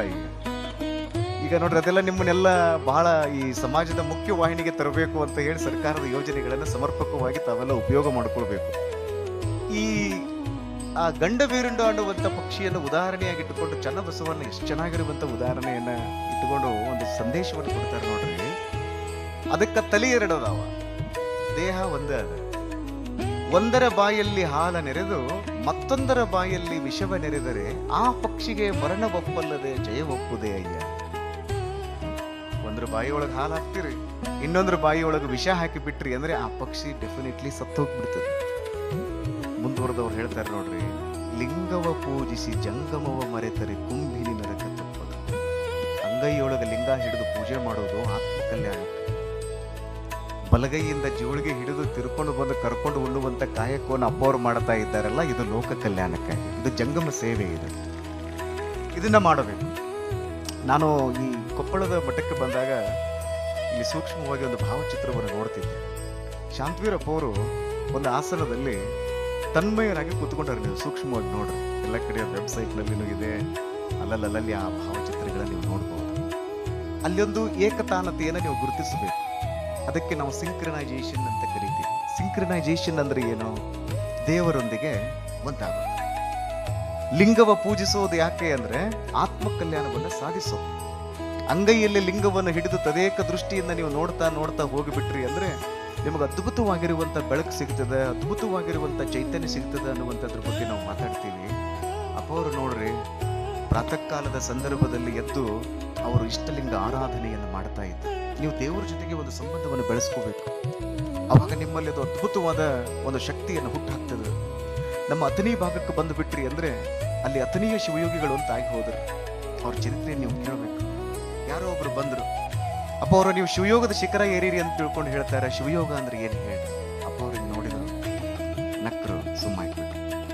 ಅಪ್ಪ ಅವ್ರು ಶಿವಯೋಗ ಅಂದ್ರೆ ಏನು ಹೇಳ್ರಿ ಅಂತ ಮತ್ತೆ ಬಂದವ್ರು ತುಂಬಾಲು ಬಿದ್ರು. ಅಪ್ಪ ಅವ್ರು ಏನೂ ಹೇಳಿಲ್ಲ. ಒಳಗಡೆ ಅಥಣಿ ಶಿವಯೋಗಿಗಳ ಶಿಷ್ಯರಾಗಿರುವಂತ ಸಿದ್ಧಲಿಂಗ ಅಪ್ಪಗಳು ಬಂದು ಕೇಳಿದ್ರು, ಏನಪ್ಪ ನಿಮ್ಮ ಪ್ರಶ್ನೆ? ಶಿವಯೋಗ ಅಂದ್ರೆ ಏನು ಗೊತ್ತಾಗ್ಬೇಕಾಗಿಲ್ಲ. ನೋಡ್ರಿ, ತಲೆಯಾಗಿಟ್ಕೊಳ್ರಿ, ಶಿವಯೋಗ ಅಂದ್ರೆ ಅಥಣಿ ಶಿವಯೋಗಿಗಳಿಗೆ ಅಷ್ಟೇ ಅಲ್ರಿ, ಯಾವ ಯೋಗಿಗಳಿಗೂ ಹೇಳಕ್ ಬರಂಗಿಲ್ಲ. ಅದನ್ನ ಅನುಭವಿಸಬೇಕು ನೀವು. ಶಿವಯೋಗವನ್ನ ಹೇಳೋದಕ್ಕೆ ಬರಂಗಿಲ್ಲ. ಕಬ್ಬು ಹೆಂಗದ ಅಂತ ತಿಳ್ಕೊಂಡು ಕೇಳಿದ್ರೆ ಸಿಹಿ ಐತಿ ಅಂತ ತಿಳ್ಕೊಂಡು ಹೇಳ್ತೀರಿ. ಸಿಹಿ ಹೆಂಗೈತಿ ಅಂತ ತಿಳ್ಕೊಂಡು ಕೇಳಿದ್ರೆ ನಿಮ್ಗೆ ಹೇಳಕ್ ಬರಂಗಿಲ್ಲ. ನೀವು ಅದನ್ನ ತಿನ್ಬೇಕಾಗ್ತದೆ, ಅನುಭವಿಸ್ಬೇಕಾಗ್ತದೆ. ಅಥಣಿ ಅಪ್ಪ ಅವ್ರು ನೋಡ್ತಿದ್ರು, ನಗ್ತಿದ್ರು, ಸುಮ್ಮಾಗ್ತಿದ್ರಲ್ಲ. ಅಥಣಿ ಅಪ್ಪ ಅವ್ರು ಶಿಷ್ಯರಾಗಿರುವಂತ ಸಿದ್ಧಲಿಂಗ ಅಪ್ಪಗಳು ಬಂದು ಕೇಳಿದ್ರೆ ಏನು ಬೇಕಾಗಿದೆ ನಿನಗೆ? ಶಿವಯೋಗದ ಶಿಖರ ಯಾರ್ಯಾರ ಅಂತ ತಿಳ್ಕೊಂಡು ಹೇಳ್ತಾರ್ರಿ, ಅದನ್ನ ತಿಳ್ಕೊಳ್ಳೋ ಸಲುವಾಗಿ ನಾ ಬಂದೀನಿ. ಅಪ್ಪ ಅವ್ರು ಹೇಳಾಕ್ತಿದಾರೆ, ಇಲ್ಲಿ ಬಾ ಅಂದ್ರ ಅಲ್ಲಿ ಕಾಂತ ನೋಡು, ಅಥಣಿಯ ಪರಮ ಪೂಜ್ಯರಾಗಿರುವಂತಹ ಮುರುಘೇಂದ್ರ ಮಹಾಶಿವಯೋಗಿಗಳವರು ಧರಿಸುವಂತಹ ಪಾದುಕೆಗಳದಾವ, ಅವನ ಕೈಯಾಗಿ ಹಿಡ್ಕೋ ಅಂದ್ರು. ನಾವು ಬಂದಿರುವಂತ ವ್ಯಕ್ತಿಗೆ ಸಿಟ್ಟು ಬಂತ್ರಿ. ನಿಮ್ಗೆ ಶಿವಯೋಗ ಅಂದ್ರೆ ಹೇಳಕ್ ಬರಂಗಿಲ್ಲ, ಬೂಟಾಟಿಕೆ ಮಾಡ್ತೀರಿ, ಅಪ್ಪ ಅವ್ರ ಪಾದುಕೆಗಳನ್ನು ಕೈಯಾಗಿ ಹಿಡ್ಕೋ ಅಂತೀರಿ, ತಲೆ ಮೇಲೆ ಇಟ್ಕೋ ಅಂತೀರಿ. ಗೊತ್ತಿಲ್ಲ ಅಂದ್ರೆ ಗೊತ್ತಿಲ್ಲ ಅಂತ ಹೇಳಿಬಿಡ್ರಿ, ನಾನು ಹೋಗಿಬಿಡ್ತೀನಿ ಅಂತ ತಿಳ್ಕೊಂಡಂದಾಗ ಸಿದ್ಧಲಿಂಗ ಅಪ್ಪಗಳು ಹೇಳಿದ್ರು, ಶಿವಯೋಗ ಅಂದ್ರೆ ಗೊತ್ತಾಗ್ಬೇಕು, ಗೊತ್ತಾಗ್ಬಾರ್ದು. ಗೊತ್ತಾಗ್ಬೇಕ್ರಿ. ಅಥಣಿ ಶಿವಯೋಗಿಗಳು ಧರಿಸುವಂತ ಪಾದುಕೆಗಳನ್ನು ಕೈಯಾಗಿ ಹಿಡ್ಕೋ ಅಂದ್ರು. ಕೈಯಲ್ಲಿ ಹಿಡ್ಕೊಂಡ, ಕಿವಿಗೆ ಹಿಡ್ಕೋ ಅಂದ್ರು. ನನ್ನ ಮಾತುಗಳನ್ನು ತಾವೆಲ್ಲ ಗಂಭೀರವಾಗಿ ಕೇಳಬೇಕು. ಅಥಣಿಯ ಶಿವಯೋಗಿಗಳವರು ಧರಿಸುವಂತಹ ಪಾದುಕೆಗಳನ್ನು ಕಿವಿಗೆ ಹಿಡ್ಕೊಂಡ್ರೆ ಆ ಪಾದುಕೆಗಳಿಂದ ಓಂ ನಮಃ ಶಿವಾಯ ಅನ್ನುವಂಥ ಶಬ್ದ ಹೊರಗೆ. ಇದು ಆಶ್ಚರ್ಯ ಅನಿಸ್ತದೆ. ನೀವು ಹರಿದಾಸರ ಕಥೆ ಕೇಳಬೇಕು. ಒಂದು ಮೂಲೆಯೊಳಗೆ ತಂಬೂರಿಯನ್ನು ಇಟ್ಟು ಇನ್ನೊಂದು ಮೂಲೆಯೊಳಗೆ ಕೂತ್ಕೊಂಡು ಅವರು ಧ್ಯಾನಸ್ಥರಾಗಿ ಕೀರ್ತನೆಯನ್ನು ಹಾಡೋದಕ್ಕೆ ಶುರು ಮಾಡಿದರು ಅಂದರೆ ಆ ತಂಬೂರಿ ತಂತಿ ಮೀಟ್ಲಿಲ್ಲ ಅಂದ್ರೂ ಅದರಿಂದ ಸ್ವರ ಹೊರಗೆ ಬರ್ತಿತ್ತು ಅಂತ ತಿಳ್ಕೊಂಡು ಹೇಳ್ತಾರೆ ಹರಿದಾಸರ ಬಗ್ಗೆ. ಅಷ್ಟು ಅದ್ಭುತವಾಗಿ ಸಾಧನೆ ಮಾಡಿದರು. ನಾನು ಯಾಕೆ ಈ ಮಾತುಗಳನ್ನು ಹೇಳಿದೆ ಅಂದರೆ, ನೀವು ಕೊಪ್ಪಳಕ್ಕೆ ಬಂದ್ರಿ ಅಂದರೆ ಎಲ್ಲೆಲ್ಲಲ್ಲಿ ಗುಡ್ಡ ಕಾಣಿಸ್ತದೆ, ಕಲ್ಲು ಕಾಣಿಸ್ತದೆ, ಲಕ್ಷ ಕೊಟ್ಟು ಕೇಳಿಬಿಟ್ರಿ ಅಂದರೆ ಓಂ ನಮಃ ಶಿವಾಯ ಅನ್ನುವಂಥ ಶಬ್ದ ನಿಮಗೆ ಕೇಳಿಸ್ತದೆ. ಅದು ಆತ್ಮಕಲ್ಯಾಣದ ಸಂಕೇತ. ಶಾಂತವೀರ ಮಹಾಶಿವಯೋಗಿಗಳವರು ಅಂಗೈಯಲ್ಲಿ ಲಿಂಗವನ್ನು ಹಿಡಿದು ತದೇಕ ದೃಷ್ಟಿಯಿಂದ ನೋಡ್ತಾ ನೋಡ್ತಾ ಲಿಂಗವೇ ತಾನಾಗ್ಬಿಟ್ರು. ಲಿಂಗ ತಾನೇ ಆಗ್ಬಿಡೋದು ಅಂದ್ರೆ ದೇವರ ಜೊತೆಗೆ ಒಂದಾಗೋದು ಅಂತ. ನಾ ಬಹಳ ಸಂದರ್ಭಗಳಲ್ಲಿ ಒಂದು ಕಥೆ ಹೇಳ್ತಿರ್ತೀನಿ. ಒಬ್ಬ ಗುರುಗಳು ಹೊಂಟಿದ್ರು ಶಿಷ್ಯರನ್ನೆಲ್ಲ ಕರ್ಕೊಂಡು, ಕಾಡಿಗಳಿಗೆ ಹೋಗ್ತಿದ್ರು. ಧ್ಯಾನ ಮಾಡ್ಬೇಕು ಅನ್ನಿಸ್ತು. ಒಂದು ಕಲ್ಲು ಮೇಲೆ ಕೂತ್ಕೊಂಡ್ರು. ನಾ ಧ್ಯಾನಕ್ಕೆ ಕೂತ್ಕೋತೀನಪ್ಪ ಅಂತ. ಅಪ್ಪ ಅವ್ರು ಬ್ಯಾಡ್ರಿ, ಕಾಡು ಭಾಳ ದೊಡ್ಡದ, ಹೆಚ್ಚು ಕಡಿಮೆ ಆಯ್ತು ಅಂದ್ರೆ ದೊಡ್ಡ ದೊಡ್ಡ ಪ್ರಾಣಿಗಳು ಬಂದು ನಮ್ಮನ್ನು ತಿಂದು ಬಿಡ್ಬೋದು, ಇನ್ನೊಂಚೂರು ಮುಂದಕ್ಕೆ ಹೋಗ್ಬಿಟ್ಟಿವಿ ಅಂದ್ರೆ ಆಶ್ರಮದ ಅಲ್ಲಿ ಹೋಗಿ ನೀವು ಧ್ಯಾನಕ್ಕೆ ಕೂತ್ಕೊಡ್ರಿ ಅಂತ ಶಿಷ್ಯರೆಲ್ಲ ಅಂದರು. ಗುರುಗಳು ಅಂದರು ನಾನು ಇಲ್ಲೇ ಧ್ಯಾನಕ್ಕೆ ಕೂತ್ಕೋಬೇಕು ಅಂತ ಹೇಳಿ ಕೂತ್ಕೊಂಡು ಬಿಟ್ರು. ಶಿಷ್ಯರು ಅಲ್ಲೇ ಮಕ್ಕಳು ಕೂತ್ಕೊಂಡ್ರು. ಅಷ್ಟರೊಳಗಡೆ ಒಂದು ಹುಲಿ ಗರ್ಜನೆ ಹಾಕುವಂತ ಬಂತ್ರಿ. ಗರ್ಜನೆ ಹಾಕುವಂತ ಬಂದಾಗ ಗುರುಗಳು ತನ್ಮಯರಾಗಿ ಕುತ್ಕೊಂಡಿದ್ರಲ್ಲ, ಶಾಂತವೀರಪ್ಪ ಅವ್ರ ಭಾವಚಿತ್ರವನ್ನು ನೋಡಿದಾಗ ಗೊತ್ತಾಗ್ತೈತಿಲ್ಲ, ಹಂಗೆ ಕುತ್ಕೊಂಡಿದ್ರು. ಆ ಯಾವಾಗ ಹುಲಿ ಗರ್ಜನೆ ಮಾಡಿತಲ್ಲ, ನೀವು ಅರಣ್ಯದ ಶಾಸ್ತ್ರವನ್ನ, ಅರಣ್ಯದ ವಿಜ್ಞಾನವನ್ನು ಓದ್ರಿ ನೀವು ಗೊತ್ತಾಗ್ತದೆ. ಹುಲಿ ಏನಾದ್ರೂ ಗಟ್ಟಿ ಉಳಿದಾಗಿರುವಂತ ಒಂದು ಹುಲಿ ಗರ್ಜನೆ ಹಾಕ್ತು ಅಂದ್ರೆ 2 ಕಿಲೋಮೀಟರ್ಗಳವರೆಗೆ ಕೇಳಿಸ್ತೈತೆ ಅಂತ ಹುಲಿ ಗರ್ಜನೆ. ಹುಲಿ ಗರ್ಜನೆ ಹಾಕೋದು ಶಿಷ್ಯರಿಗೆಲ್ಲ ಕೇಳಕೈತಲ್ಲ. ಅಪ್ಪ ಅವ್ರು ಹೇಳ್ರಿ ಹುಲಿ ಬಂತು ಹೇಳ್ರಿ ಅನ್ನಕತ್ರು, ಹೇಳಿಲ್ಲ. ಯಡಿಯೂರಿನ ತೋಂಟದ ಸಿದ್ಧಲಿಂಗ ಶಿವಯೋಗಿಗಳವರ ಭಾವಚಿತ್ರವನ್ನು ನೋಡ್ರಿ, ಗುರ್ತು ಬೆಳೆದ ತದೇಕ ದೃಷ್ಟಿಯಿಂದ ಅವರು ಲಿಂಗವನ್ನು ನೋಡ್ತಾ ನೋಡ್ತಾ ಹೊರಗಿನ ಪ್ರಪಂಚನ ಮರೆತು ಬಿಟ್ಟರು. ಗುರುಗಳನ್ನ ಎಬ್ಬಿಸಕ್ಕೆ ಹೋದ್ರು ಹೇಳಲಿಲ್ಲ. ಅದ್ರಾಗ ಒಬ್ಬ ಶಿಷ್ಯ ಭಾಳ ಶಾನೆ ಇದ್ದ. ಅವ ಒಂದು ಮಾತು ಹೇಳಿ, ತಮ್ಮಗಳ್ರೆ ನಾವೊಂದು ಮಾತು ಹೇಳ್ತೀನಿ ಕೇಳ್ರಿ ನಾವು ಹಿಂದಿದ್ದವ್ರಿಗೆಲ್ಲ. ಏನಪ್ಪ ಅಂದ್ರೆ, ಅಪ್ಪಗಳಿಗೆ ಹೆಂಡರು ಇಲ್ಲ, ಮಕ್ಕಳು ಇಲ್ಲ, ನಮಗೆಲ್ಲರೂ ಅದಾರ. ಹೆಚ್ಚು ಕಡಿಮೆ ಆಯ್ತಂದ್ರೆ ಹುಲಿ ನಮ್ಮನ್ನು ತಿಂದ ಬಿಡ್ತೈತಿ. ನಾ ಮಾತ್ರ ಗಿಡ ಏರಿ ನಾನು ಜೀವ ಉಳಿಸ್ಕೋತನು. ಜೀವ ಉಳಿದ್ರೆ ಗುರುಗಳು ಮುಂದಿನ ಎಲ್ಲ, ಜೀವನ ಇಲ್ಲಂದ್ರೆ ಗುರುಗಳು ತೊಗೊಂಡು ಏನು ಮಾಡ್ಬೇಕಂತೇಳಿ ಅಂದ. ಅವನ ಬೆನ್ನು ಹತ್ತಿದ್ರು. ಎಲ್ಲರೂ ಗಿಡ ಏರಿ ಕೂತ್ಕೊಂಡ್ರು. ಹುಲಿ ಬಂತು, ಏನೂ ಮಾಡಲಿಲ್ಲ. ಅರ್ಧ ತಾಸು ಕೂತ್ಕೊಂಡು ಹೋಗ್ಬಿಡ್ತು. ಅಪ್ಪ ಅವ್ರು ಕಣ್ ತೆಗೆದು ನೋಡ್ತಾರೆ. ಎಲ್ಲಿದಿರೋ ಶಿಶು ಮಕ್ಕಳು ಅಂದ್ರು. ಅಪ್ಪ ಅವ್ರು ಇಲ್ಲಿದಿರೋ ಗಿಡದಾಗ ಅಂತ. ಇಳಿರಿ ಅಂದ್ರು. ಹುಲಿ ಬಂದಿತ್ರಿ ಅಜ್ಜಾರ, ನಿಮ್ಮ ಬೆನ್ನ ಹತ್ತಿರ ಮುಕ್ತಿ ಸಿಗ್ತೈತೆ ಅಂತ ತಿಳ್ಕೊಂಡು ಹೇಳ್ತಾರೆ. ಹೆಚ್ಚು ಕಡಿಮೆ ಆಗಿತ್ತಂದ್ರೆ ನಮ್ಮ ಹೆಣಾನ ಬೀಳ್ತಿತ್ರಿ ಇಲ್ಲಿ. ಹುಲಿ ನಮ್ಮ ಹೆಣನೂ ಸಿಗ್ತಿರ್ಲಿಲ್ಲ. ಎಲ್ಲರೂ ಗಿಡ ಏರಿ ಕೂತ್ಕೊಂಡ್ರು. ಹುಲಿ ಬಂತು, ಏನೂ ಮಾಡಲಿಲ್ಲ. ಅರ್ಧ ತಾಸು ಕೂತ್ಕೊಂಡು ಹೋಗ್ಬಿಡ್ತು. ಅಪ್ಪ ಅವ್ರು ಕಣ್ ತೆಗೆದು ನೋಡ್ತಾರೆ. ಎಲ್ಲಿದಿರೋ ಶಿಶು ಮಕ್ಕಳು ಅಂದ್ರು. ಅಪ್ಪ ಅವ್ರು ಇಲ್ಲಿದಿರೋ ಗಿಡದಾಗ ಅಂತ. ಇಳಿರಿ ಅಂದ್ರು. ಹುಲಿ ಬಂದಿತ್ರಿ ಅಜ್ಜಾರ, ನಿಮ್ಮ ಬೆನ್ನ ಹತ್ತಿರ ಮುಕ್ತಿ ಸಿಗ್ತೈತೆ ಅಂತ ತಿಳ್ಕೊಂಡು ಹೇಳ್ತಾರೆ. ಹೆಚ್ಚು ಕಡಿಮೆ ಆಗಿತ್ತಂದ್ರೆ ನಮ್ಮ ಹೆಣಾನ ಬೀಳ್ತಿತ್ರಿ ಇಲ್ಲಿ. ಹುಲಿ ನಮ್ಮ ಹೆಣನೂ ಸಿಗ್ತಿರ್ಲಿಲ್ಲ. ಹುಲಿ ತಿಂದು ಬಿಡ್ತಿತ್ತು. ಇರ್ಲಿ ಶಾನೆ ಅದಾರ, ನಡ್ರಿ ಅಂತ ತಿಳ್ಕೊಂಡು ಮುಂದೆ ಕರ್ಕೊಂಡು ಬಂದ್ರಿ. ಒಂದು ಅರ್ಧ ಕಿಲೋಮೀಟರ್ ಮುಂದೆ ಬಂದಿರಲಿಲ್ಲ. ಒಂದು ಸಣ್ಣ ಗುಂಗಿ ಹುಳ ಗುಯ್ ಅಂತ ಬರ್ತಿತ್ತು. ಕಿವಿ ಬಡ್ಕೊಂಡ್ರು. ಈ ಕಡೆ ಕಿವಿಗೆ ಬರ್ತಿತ್ತು. ಮತ್ತೆ ಗುಯ್ ಅಂತ ಈ ಕಡೆ ಬಂದಾಗ ಈ ಕಡೆ ಬಡ್ಕೊಳ್ತಿದ್ರು. ಮತ್ತೆ ಈ ಕಡೆ ಬರ್ತಿತ್ತು. ಏನು ಮಾಡ್ರು ಒಂದು ಸಣ್ಣ ಗುಂಗಿ ಹುಳ ಅವ್ರನ್ನ ಬಿಡಾಕತ್ತೆ ಯಾರು. ಅವ್ರ ಹೆಗಲ ಮೇಲೆ ವಸ್ತ್ರ ತಗೊಂಡು ಆ ಗುಂಗಿ ಹುಳ ಹಾರಿಸಿ ಓಡಿಸ್ಕೊಡ್ದ ಸಾಕಾಗಿ ಬಿಡ್ತಾರೆ ಹಿಂದಿರು ಶಿಷ್ಯರಿಗೆ. ಅವೇನು ಪ್ರಶ್ನೆ ಕೇಳಿದ್ದಲ್ಲ, ನಿಮ್ಗೆ ಹೆಂಡ್ರು ಇಲ್ಲ, ಮಕ್ಕಳು ಇಲ್ಲ, ಅಪ್ಪ ಅವ್ರಿಗೆ ನಮಗೆಲ್ಲದಾರ ಅಂತ ಅಂದಿದ್ದಲ್ಲ. ಅವ ಪ್ರಶ್ನೆ ಕೇಳಿದ ಗುರುಗಳನ್ನು. ಅಪ್ಪ ಅವರ ನಿಮ್ಮನ್ನೊಂದು ಪ್ರಶ್ನೆ ಕೇಳ್ಬೇಕಂತ ಮಾಡಿ. ಏನು ಕೇಳಪ್ಪ? ಹಿಂದೆ ನೀವು ಧ್ಯಾನಕ್ಕೆ ಕೂತ್ಕೊಂಡಾಗ ದೊಡ್ಡ ಹುಲಿ ಬಂದರೂ ನಿಮಗೇನೂ ಮಾಡಲಿಲ್ಲ. ಈಗ ಸಣ್ಣ ಗುಂಗಿ ಹುಳ ಯಾಕಿಷ್ಟು ನಿಮ್ಮನ್ನು ಕಾಡಾಕತ್ತೈತ್ರಿ ಅಪ್ಪ ಅವ್ರ ಅಂದ. ಗುರುಗಳು ಹೇಳಿದರು, ಹಿಂದೆ ನಾ ಧ್ಯಾನಕ್ಕೆ ಕೂತ್ಕೊಂಡಾಗ ದೊಡ್ಡ ಹುಲಿ ಬಂದರೂ ಯಾಕೆ ಏನೂ ಮಾಡಲಿಲ್ಲ ಅಂದ್ರೆ ಆಗ ನಾ ದೇವ್ರ ಜೊತೆಗಿದ್ನಪ್ಪ. ಈಗ ಸಣ್ಣ ಗುಂಗಿ ಹುಳ ಯಾಕಿಷ್ಟು ಕಾಡಾಕತ್ತೈತಿ ಅಂದ್ರೆ ಈಗ ನಾನು ನಿಮ್ಮ ಜೊತೆ ಅದನ್ನಪ್ಪ, ಅದಕ್ಕೆ ಕಾಡಾಕತ್ತೈತಿ ಅಂತ ಹೇಳಿದ್ರು. ಸಿಂಕ್ರನೈಸೇಷನ್, ನೀವು ದೇವರೊಂದಿಗೆ ಒಂದು ಏಕತಾನತೆಯನ್ನು ನೀವು ಸಾಧಿಸಿದಾಗ ನಿಮ್ಮಲ್ಲಿ ಒಂದು ಚೈತನ್ಯ ಹುಟ್ಟುತ್ತದೆ. ಆ ಚೈತನ್ಯ ಏನು ಮಾಡ್ತದೆ ಅಂದ್ರೆ ಜಂಗಮ ಆರಾಧನೆಗೆ ತಂದು ಬಿಡ್ತದೆ. ಲಿಂಗವನ್ನು ಪೂಜಿಸುವುದು ಜಂಗಮ ಆರಾಧನೆಯನ್ನು ಮಾಡುವುದು. ನೀವು ಯಾವುದೇ ಮಹಾತ್ಮರ ಚರಿತ್ರೆಯನ್ನು ನೀವು ಸೂಕ್ಷ್ಮವಾಗಿ ನೋಡಬೇಕು, ದಾರ್ಶನಿಕವಾಗಿ ಅವಲೋಕನ ಮಾಡಬೇಕು. ಸೂಕ್ಷ್ಮವಾಗಿ ಅವರ ಬದುಕಿನ ವಿವಿಧ ಲಕ್ಷಣಗಳ ಕುರಿತಾಗಿ ನೀವು ಚಿಂತನೆ ಮಾಡ್ರಿ. ಅವರು ತಾವು ಕಂಡುಕೊಂಡಿರುವಂತಹ ಸತ್ಯವನ್ನು ಜಗತ್ತಿಗೆ ನೀಡಬೇಕು ಅಂತ ಹೊರಡ್ತಾರೆ. ಬುದ್ಧನಿಗೆ ಜ್ಞಾನೋದಯ ಆಯಿತು. ಕೂತ್ಕೊಂಡಿದ್ರಲ್ಲ ಗಿಡದ ಕೆಳಗಡೆ, ಬೋಧಿ ವೃಕ್ಷದ ಕೆಳಗೆ ಕೂತ್ಕೊಂಡಿದ್ರು. ಜ್ಞಾನೋದಯ ಆಗುವಂಥ ಸಂದರ್ಭ, ಬಿಸಿಲು ಬಹಳ ಇತ್ತು. ಅವ್ರ ತಲೆ ಮೇಲೆ ಈ ರೌಂಡ್ ರೌಂಡ್ ರೌಂಡ್ ರೌಂಡ್ ಕೂದಲೆಲ್ಲ ಕರ್ಲಿ ಇದೆ, ಅದು ಏನಂತೀವಿ, ಗೊಂಗುರು ಕೂದಲ ಇದೆ ಅಂತ ನಾವೆಲ್ಲ ಮಾತಾಡ್ತೀವಿ. ಅದು ಕೂದಲಲ್ಲ. ನೀವು ಸೂಕ್ಷ್ಮವಾಗಿ ಅಧ್ಯಯನ ಮಾಡಿದ್ರೆ ಗೊತ್ತಾಗ್ತದೆ. ಬುದ್ಧನ ತಲೆಯ ಮೇಲೆ ಗುಂಗುರ ಕೂದಲಿನ ಚಿತ್ರ ಅಲ್ಲ, ಅಲ್ಲಿರುವಂಥದ್ದು ಬಸವನ ಹುಳುಗಳ ಚಿತ್ರ. ಬುದ್ಧ ಬಿಸಿಲಿಗೆ ಕೂತ್ಕೊಂಡಿದ್ರಲ್ಲ, ಆವಾಗ ನೆತ್ತಿಗೆ ಬಿಸಿಲು ಹತ್ತಬಾರ್ದು ಅಂತ ಹೇಳಿ ಅಲ್ಲಿ ಸುತ್ತಲೂ ಇರುವಂಥ ಬಸವನ ಹುಳುಗಳು ಮೇಲೆ ಏರಿ ತಂಪು ಮಾಡಿದ್ವು ಅಂತ. ಒಬ್ಬ ಬಹಳ ದೊಡ್ಡ ವಿದ್ವಾಂಸರು ಒಂದು ಕಡೆಗೆ ಮಹಾತ್ಮರು ಒಂದು ಮಾತು ಹೇಳ್ತಾರೆ, ನೀವು ಅಮೇರಿಕಾದೊಳಗೆ ಧ್ಯಾನಕ್ಕೆ ಕೂತ್ಕೊಂಡ್ರಿ ಅಂದ್ರೆ ನೀವು ಒಬ್ಬರೇ ಕೂತ್ಕೋತೀರಿ, ಭಾರತದಲ್ಲಿ ಧ್ಯಾನಕ್ಕೆ ಕೂತ್ಕೊಂಡ್ರಿ ಅಂದ್ರೆ ಇಡೀ ಪ್ರಕೃತಿನೇ ನಿಮ್ಮ ಜೊತೆಗೆ ಧ್ಯಾನಕ್ಕೆ ಕೂತ್ಕೊಳ್ತೈತಿ ಅನ್ನುವಂಥ ಮಾತನ್ನು ಹೇಳ್ತಾರೆ. ಗುಂಗುರುಗೂರ್ಲ ಅಂತ ನಾವು ತಿಳ್ಕೊಂಡಿರ್ತೀವಿ, ಬಸವನ ಹುಳುಗಳು ಬಂದು ಅವರಿಗೆ ರಕ್ಷಣೆಯನ್ನು ನೀಡಿದ್ವು ಅನ್ನುವಂಥ ಚರಿತ್ರೆಯನ್ನು ನಾವು ಕೇಳ್ತೀವಲ್ಲ, ಇದು ಧ್ಯಾನದ ಶಕ್ತಿ. ದೇವರ ಜೊತೆಗೆ ನೀವು ಬೆರೆತ್ರಿ ಅಂದ್ರೆ ಅಂಥದ್ದೊಂದು ಶಕ್ತಿ ನಿಮ್ಮಲ್ಲಿ ಹುಟ್ಟುತ್ತದೆ. ಅದು ಬುದ್ಧ ತಾವು ಕಂಡುಕೊಂಡಿರುವಂತಹ ಸತ್ಯವನ್ನು ಜಗತ್ತಿಗೆ ನೀಡಬೇಕು ಅಂತ ಹೇಳಿ ಅವ್ರು ಹೊರಗಡೆ ಬಂದರು. ಮಹಾವೀರರ ಚರಿತ್ರೆಯನ್ನು ಕೇಳ್ರಿ, ಅವರು ಅದಕ್ಕೆ ಹೊರಗಡೆ ಬಂದರು. ಶಂಕರಾಚಾರ್ಯರು ತಮ್ಮದ ಜ್ಞಾನವನ್ನು ನೀಡಬೇಕು ಅಂತ ಬಂದರು. ದೊಡ್ಡ ದೊಡ್ಡ ಗುರುಗಳೆಲ್ಲರೂ 12ನೇ ಶತಮಾನದಲ್ಲಿ ವಿಶ್ವಗುರು ಬಸವಣ್ಣನವರು ಬಂದರು, ತಾವು ಕಂಡುಕೊಂಡಿರುವಂಥ ಸತ್ಯವನ್ನು ಎಲ್ಲರಿಗೂ ನೀಡಬೇಕು ಅಂತ ಹೇಳಿ. ದೊಡ್ಡ ದೊಡ್ಡ ಗುರುಗಳೆಲ್ಲ ಅದೇ ಚಿಂತನೆ ಇರೋದು. ಸ್ವಾಮಿ ವಿವೇಕಾನಂದರು ಹೇಳ್ತಾರೆ ನೋಡ್ರಿ, ಮಾತೃ ದೇವೋಭವ, ಪಿತೃ ದೇವೋಭವ, ಅತಿಥಿ ದೇವೋಭವ, ಆಚಾರ್ಯ ದೇವೋಭವ. ಸ್ವಾಮಿ ವಿವೇಕಾನಂದರ ಚರಿತ್ರೆಗಳನ್ನು ನೀವು ನೋಡಿದಾಗ ಗೊತ್ತಾಗ್ತದೆ, ಅದ್ಭುತವಾದ ಚರಿತ್ರೆ. ಅವರು ಅಮೆರಿಕದಲ್ಲಿ ಹೋಗಿ sisters and brothers of America ಇಷ್ಟೇ ಮಾತಾಡಿದ್ರು, ರೋಮಾಂಚನ ಆಯಿತು. ಈ ಯೂನಿವರ್ಸ್ಯಾಲಿಟಿ ಅನ್ನುವಂಥದ್ದು ಏನದ, ಇನ್ಕ್ಲೂಸಿವ್ನೆಸ್ ಬಗ್ಗೆ ಅವರು ಮಾತಾಡಿದರು, ಒಳಗೊಳ್ಳುವಿಕೆ ಬಗ್ಗೆ ಮಾತಾಡಿದರು, ಧರ್ಮ ಸಹಿಷ್ಣುತೆ ಬಗ್ಗೆ ಮಾತಾಡಿದರು. ಎಷ್ಟು ಚೆನ್ನಾಗಿ ಮಾತಾಡಿದರು ಅಂದರೆ ದೊಡ್ಡ ದೊಡ್ಡ ಪುಸ್ತಕಗಳು ಬಂದಾವ. ನನಗೆ ಬಹಳ ಖುಷಿ ಅನಿಸೋದು ಏನು ಅಂದರೆ, ಅಮೇರಿಕಾದ ಒಬ್ಬ ಪತ್ರಕರ್ತರು ಮರುದಿನ ಒಂದು ಪತ್ರಿಕೆಯಲ್ಲಿ ಮಾತು ಬರೀತಾರೆ, Columbus discovered the soil of America, Swami Vivekananda discovered the soul of America ಅನ್ನುವಂಥ ಮಾತನ್ನು ಒಬ್ಬ ಪತ್ರಕರ್ತರು ಬರೆದಿದ್ದಾರೆ. ತುಂಬ ದೊಡ್ಡ ಮಾತಿದೆ. ಕೊಲಂಬಸ್ ಅನ್ನುವಂಥವರು ಅಮೇರಿಕದ ನೆಲವನ್ನು ಕಂಡು ಹಿಡಿದ್ರೆ ಸ್ವಾಮಿ ವಿವೇಕಾನಂದರು ಅಂತಸತ್ವವನ್ನೇ ತೋರಿಸಿಕೊಟ್ಬಿಟ್ರು ಅನ್ನುವಂಥ ವಿಚಾರಗಳನ್ನು ಹೇಳ್ತಾರೆ. ಸ್ವಾಮಿ ವಿವೇಕಾನಂದರು ಒಂದು ಮಾತು ಹೇಳ್ತಾರೆ, ತುಂಬ ಚೆನ್ನಾಗಿರುವಂಥ ಮಾತದು. ಮಾತೃ ದೇವೋಭವ, ಪಿತೃ ದೇವೋಭವ, ಅತಿಥಿ ದೇವೋಭವ, ಆಚಾರ್ಯ ದೇವೋಭವ ಅಂತ ಇಷ್ಟ ಹೇಳ್ಕೊಂತ ಬಂದಿದ್ವಿ. ಮುಂದುವರೆದವ್ರು ಹೇಳ್ತಾರೆ, ದರಿದ್ರ ದೇವೋಭವ. ಎಷ್ಟು ಚೆನ್ನಾಗಿದೆ ನೋಡ್ರಿ ಮಾತು. ಈ ನೆಲದ ಬಡವರಿಗೆ ಒಳ್ಳೆಯದಾಗಬೇಕು, ಈ ನೆಲದೊಳಗಿರುವಂತಹ ಅಸಹಾಯಕರಿಗೆ ಒಳ್ಳೆಯದಾಗಬೇಕು, ಆವಾಗ ಮಾತ್ರ ನನ್ನ ಭಾರತ ವಿಶ್ವಗುರು ರಾಷ್ಟ್ರ ಆಗುತ್ತೆ ಅಂತ ತಿಳ್ಕೊಂಡು ವಿವೇಕಾನಂದರು ಹೇಳಿದರು. ನಮ್ಮ ಭಾಗದಲ್ಲಿನೂ ಅಪ್ಪವರು ಜೋಳಿಗೆ ಹಾಕ್ಕೊಂಡು, ನಿಮ್ಮ ಮಕ್ಕಳನ್ನು ನನ್ನ ಜೋಳಿಗೆಯಾಗಿ ನೀಡ್ರಿ, ನಾನು ಅವ್ರಿಗೆ ಅಕ್ಷರವನ್ನು ನೀಡ್ತೀನಿ ಅಂತ ತಿಳ್ಕೊಂಡು ಅಪ್ಪವರೊಬ್ಬರು ಟೊಂಕ ಕಟ್ಟಿ ನಿಂತ್ಕೊಂಡ್ರಲ್ಲ. ಇದು ಜಂಗಮ ಆರಾಧನೆ, ಇದು ಜಂಗಮತ್ವದ ಲಕ್ಷಣ. ಇದು ಜಂಗಮ ಅಂದರೆ ಸಮಾಜ, ಸಮಾಜವನ್ನು ಮುನ್ನಡೆಸುವಂಥ ಶಕ್ತಿ ಅದು. ಅಪ್ಪವರು ಲಿಂಗ ಪೂಜೆಯನ್ನು ಮಾಡ್ಕೊಂಡು ಮಠದೊಳಗೆ ಆರಾಮಾಗಿರ್ಬೋದಾಗಿತ್ತು. ಸಾವಿರ ಸಾವಿರ ಮಕ್ಕಳಿಗೆ ಶಿಕ್ಷಣವನ್ನು ಕಲಿಸಿದರೆ ವೃದ್ಧಾಶ್ರಮಗಳು ಹುಟ್ಟುಕೊಳ್ತಾವೆ. ಸಾವಿರ ಮಕ್ಕಳಿಗೆ ಕೇವಲ ಅಕ್ಷರಗಳನ್ನು ಕಲಿಸಿಬಿಟ್ಟಿವಿ ಅಂದರೆ ವೃದ್ಧಾಶ್ರಮಗಳು ಹುಟ್ಟುಕೊಳ್ತಾವೆ. ವೃದ್ಧಾಶ್ರಮಗಳು ಹುಟ್ಟುಕೊಳ್ಬಾರ್ದು. ಹಾಗಂತ ಹೇಳಿ ಅಕ್ಷರದ ಜೊತೆಗೆ ಸಂಸ್ಕಾರವನ್ನು ಕಲಿಸಬೇಕು ಅಂತ ಹೇಳಿ ಅಪ್ಪವರು ಕಂಕಣಬದ್ಧರಾಗಿ ನಿಂತುಕೊಂಡ್ರಲ್ಲ. ಇದು ಜಂಗಮ ಆರಾಧನೆ, ಈ ಸಮಾಜವನ್ನು ಮುನ್ನಡೆಸುವಂಥ ಶಕ್ತಿ.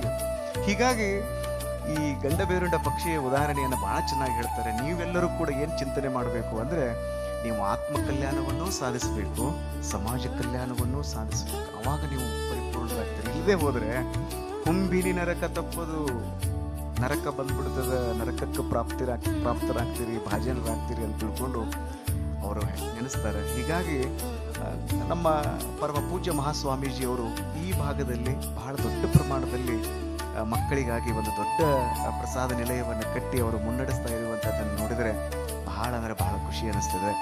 ನಾನು ಒಂದು ಮಾತನ್ನು ಹೇಳಿ ನನ್ನ ಮಾತುಗಳನ್ನು ನಾನು ಪೂರ್ಣಗೊಳಿಸ್ತೀನಿ. ನಾವು ಈಗ ಒಂದು ಸಂದರ್ಭ ಹೆಂಗದ ಅಂತಂದರೆ, ಮಕ್ಕಳಿಗೆ ಸಂಸ್ಕಾರವನ್ನು ನೀಡಬೇಕಾಗಿದೆ.